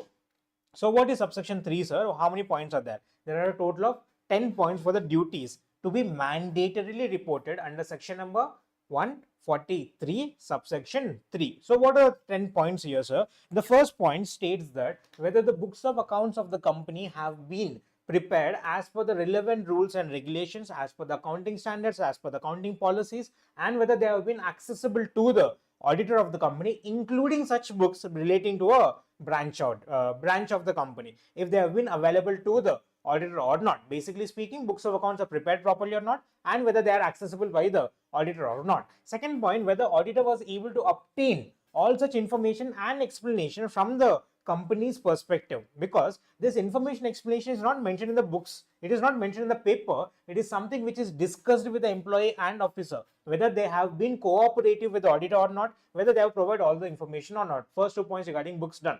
First point, whether books are properly maintained as per the rules and regulations, and whether they have been accessible by the auditor. Second point, whether the whether the company has been providing him proper information and explanation about the books of accounts of the company. Third thing, not about the books of accounts of the company, but about a branch.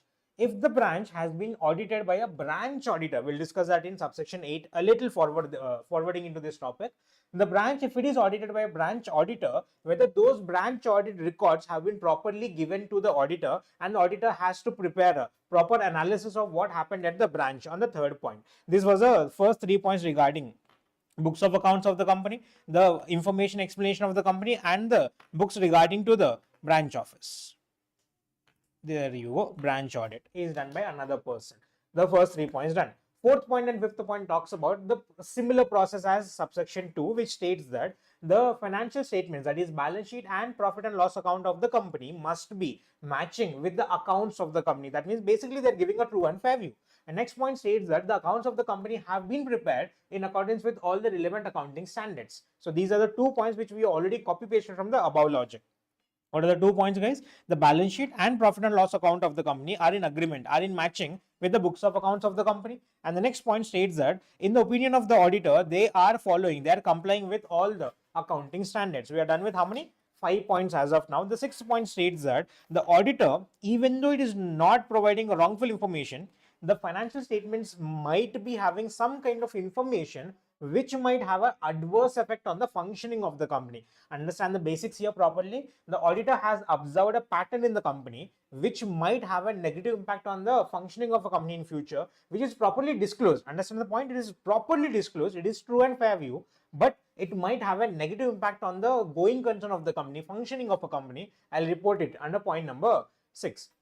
Then point number 7, as per our disqualification. Remember, disqualifications of a director under section number 164 has been divided into 2 categories, right? 164 subsection 1 and 164 subsection 2. Subsection 1 talks about disqualification of an individual director, and subsection 2 talks about a disqualification of all the directors. If at all you are a director who has been disqualified under section number 164 subsection 2, that will be reported by the auditor under point number 7. The disqualifications under section number 164 subsection 2.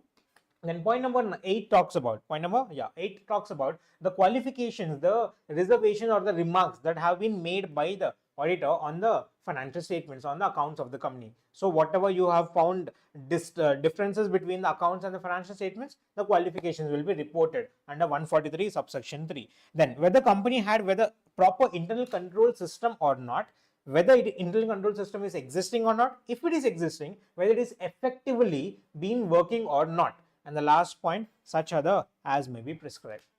This has been asked in the exam previously, might not be that hot cake for this particular attempt, but will be still an important point. Make sure that you study this also on a proper basis, and if possible, my suggestion would be 143.1 and 143.2 and 143. These set of sections we have done as of now for the last 14 minutes.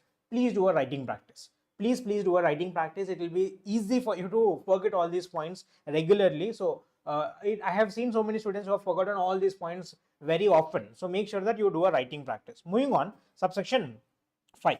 Subsection 5 simply states that if it is a government company, the auditor of the government company will be appointed by CNAG, and the auditor, after conducting his audit, will prepare the audit report and will be forwarding it to the Comptroller and Audit General of India. After the CAG has received the audit report, the CAG within a period of 60 days. How many? 60 days from the date of receipt of the audit report, the CAG may either supplement the audit, that means they will conduct an audit for a specific area, or they'll give comments on the audit. Either they have given comments, if at all they have given comments on such audit, the comments of the CAG must be forwarded by the company to all such persons who are entitled to receive the financial statements, and they must also be laid before the annual general meeting in which these financial statements will be adopted.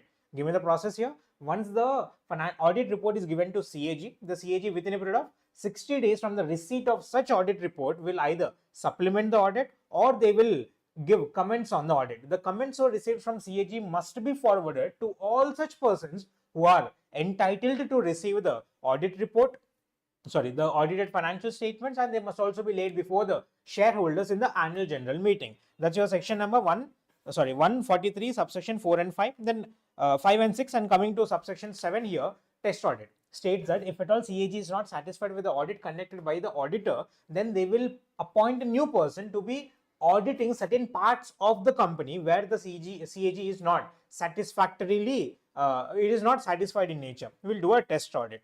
Then branch audit is very simple. Start imagining the process, guys. Branch audit, this is not subsection, guys. These are serial numbers. This actually comes under 143 subsection 8. States that the branch audit will divide them into two categories, guys. Whether branch is situated in India or branch is situated outside India. If at all branch is situated in India, it will be audited by the company auditor himself.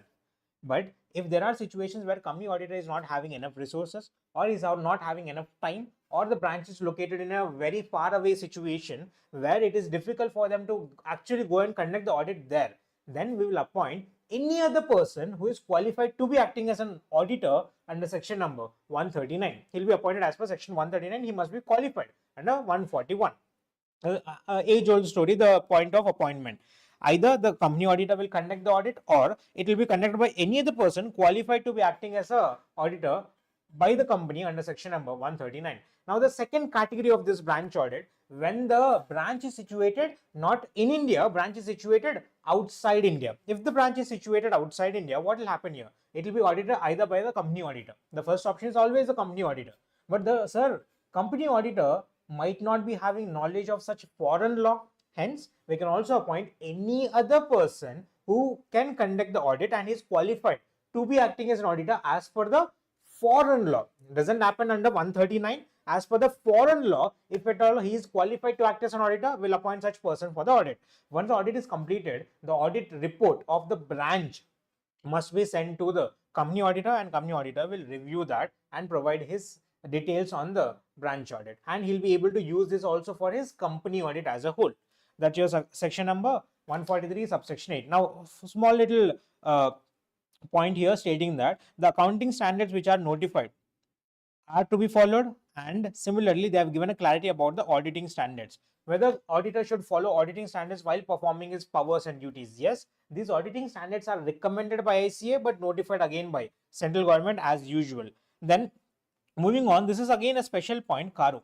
I hope you have studied this extensively in the audit syllabus. I have not, our syllabus doesn't cover entire logic, simply states that 143 subsection 11 talks about additional reporting. Sir, we already have done reporting. Yes, we have done reporting under 143 subsection 1, duty to report, and we've also done reporting under 143 subsection 3 already. On top of these two subsections, we have additional reporting under section number 143 subsection 11 called as CARO, Company Auditors Report Order, which is mandatory for only few type of companies, and we have a total of 21 clauses on which we have to report. We have a new CARO 2020, where we have a total of how many clauses?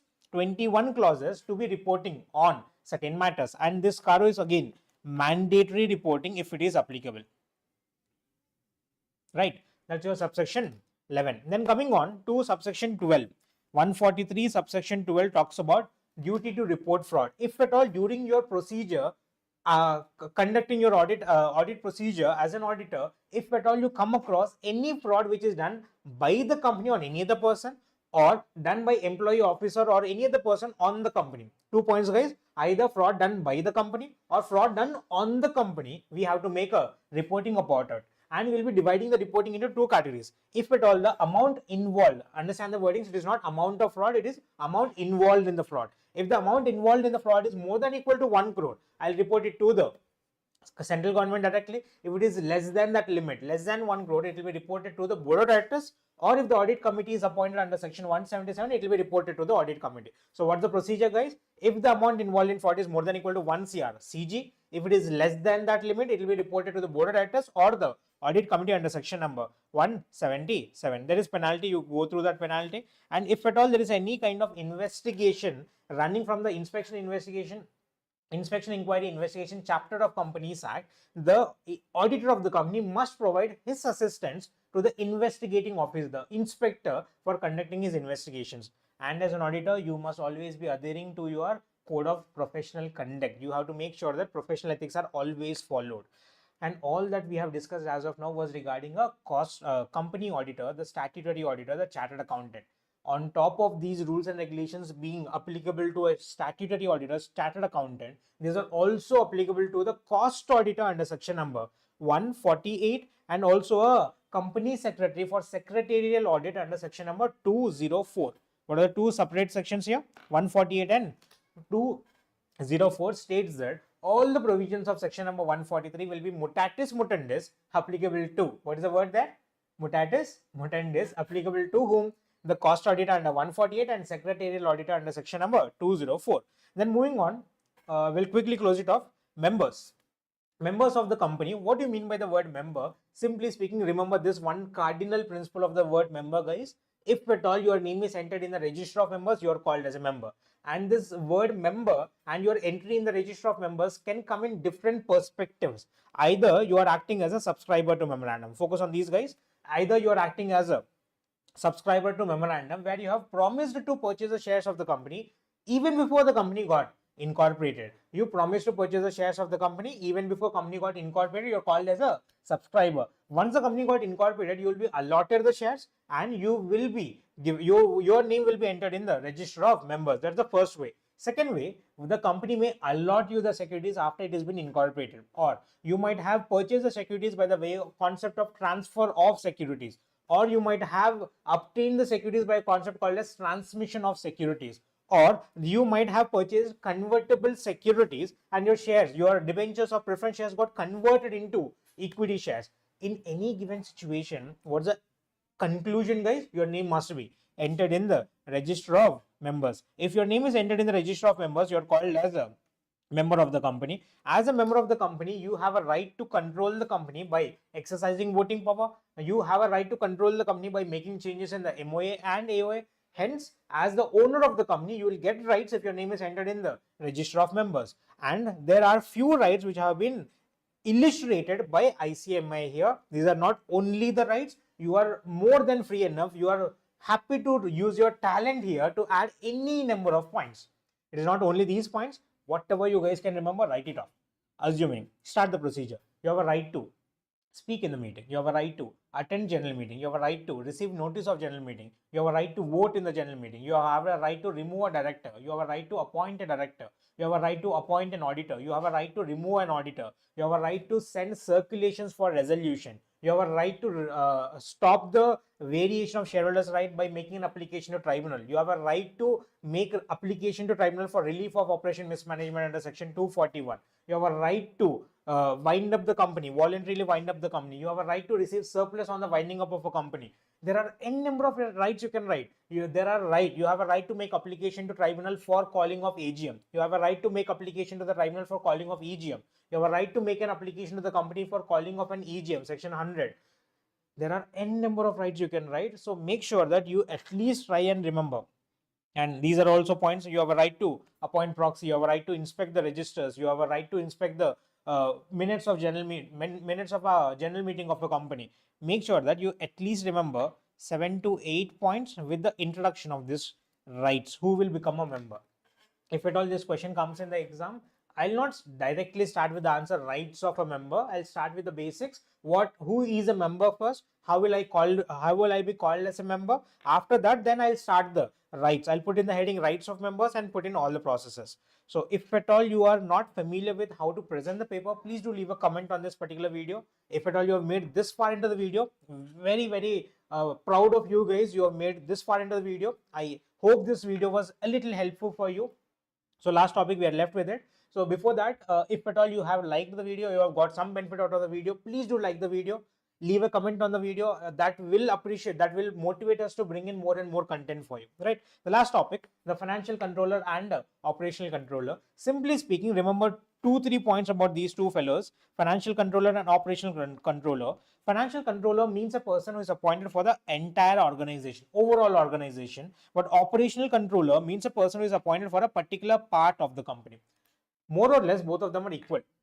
Operational controller is focused on the operations of a particular branch of a company, particular part of a company, particular department of a company, where he'll also be doing the forecasting. He'll also be doing the financial activities. He'll also be doing the budgeting. He'll also be doing cost reductions. He'll also be doing production of the future activities, forecasting and preparing financial reporting. All this will be done by operational controller also, but not for the entire organization. It will be done only for a particular part of the organization, particular department of our organization. Whereas the financial controller is not focused on operations, but focused only on the financial part for the entire organization. That's the only difference between both of them. Other than that, everybody will do the accounting part, policy making part, payrolls, accounting payables, account receivables, the budgeting, everything will be done by both of them. But only thing difference is one is for entire organization, one is for a particular part of the organization. That's your entire syllabus of Board of Directors for CMA Inter Paper 5. I hope the class is somewhere around 2 hours 40 minutes or something, somewhere around 2 hours 30-40 minutes. I hope you will get the utmost benefit of this particular session, Board of Directors. We'll meet you on the other side of this video. If at all you have not yet joined the Telegram channel, I'll leave a link in the description of our Telegram channels. Please do join the Telegram channel, get the benefit of the MCQ challenge that is running on, and also all the very best for your exams. Stay confident, stay focused. These 10 days which are left out are very crucial for your exam perspective. Make sure that these 10 days are used with utmost effectiveness as possible. Be confident about the exam. You will definitely pass out. Either you are watching it right before the exams or 10 days before the exam. Make sure that you go to the exam with utmost confidence, and the only mindset of the exam would be we'll write 100%. We'll write 100% and we'll come out of the exam with a proper smile, so that we'll continue for the next exam. We'll meet back just before the exams. I'll come up with another small video about just before the exam, motivating you guys. Thank you guys. We'll see you on the other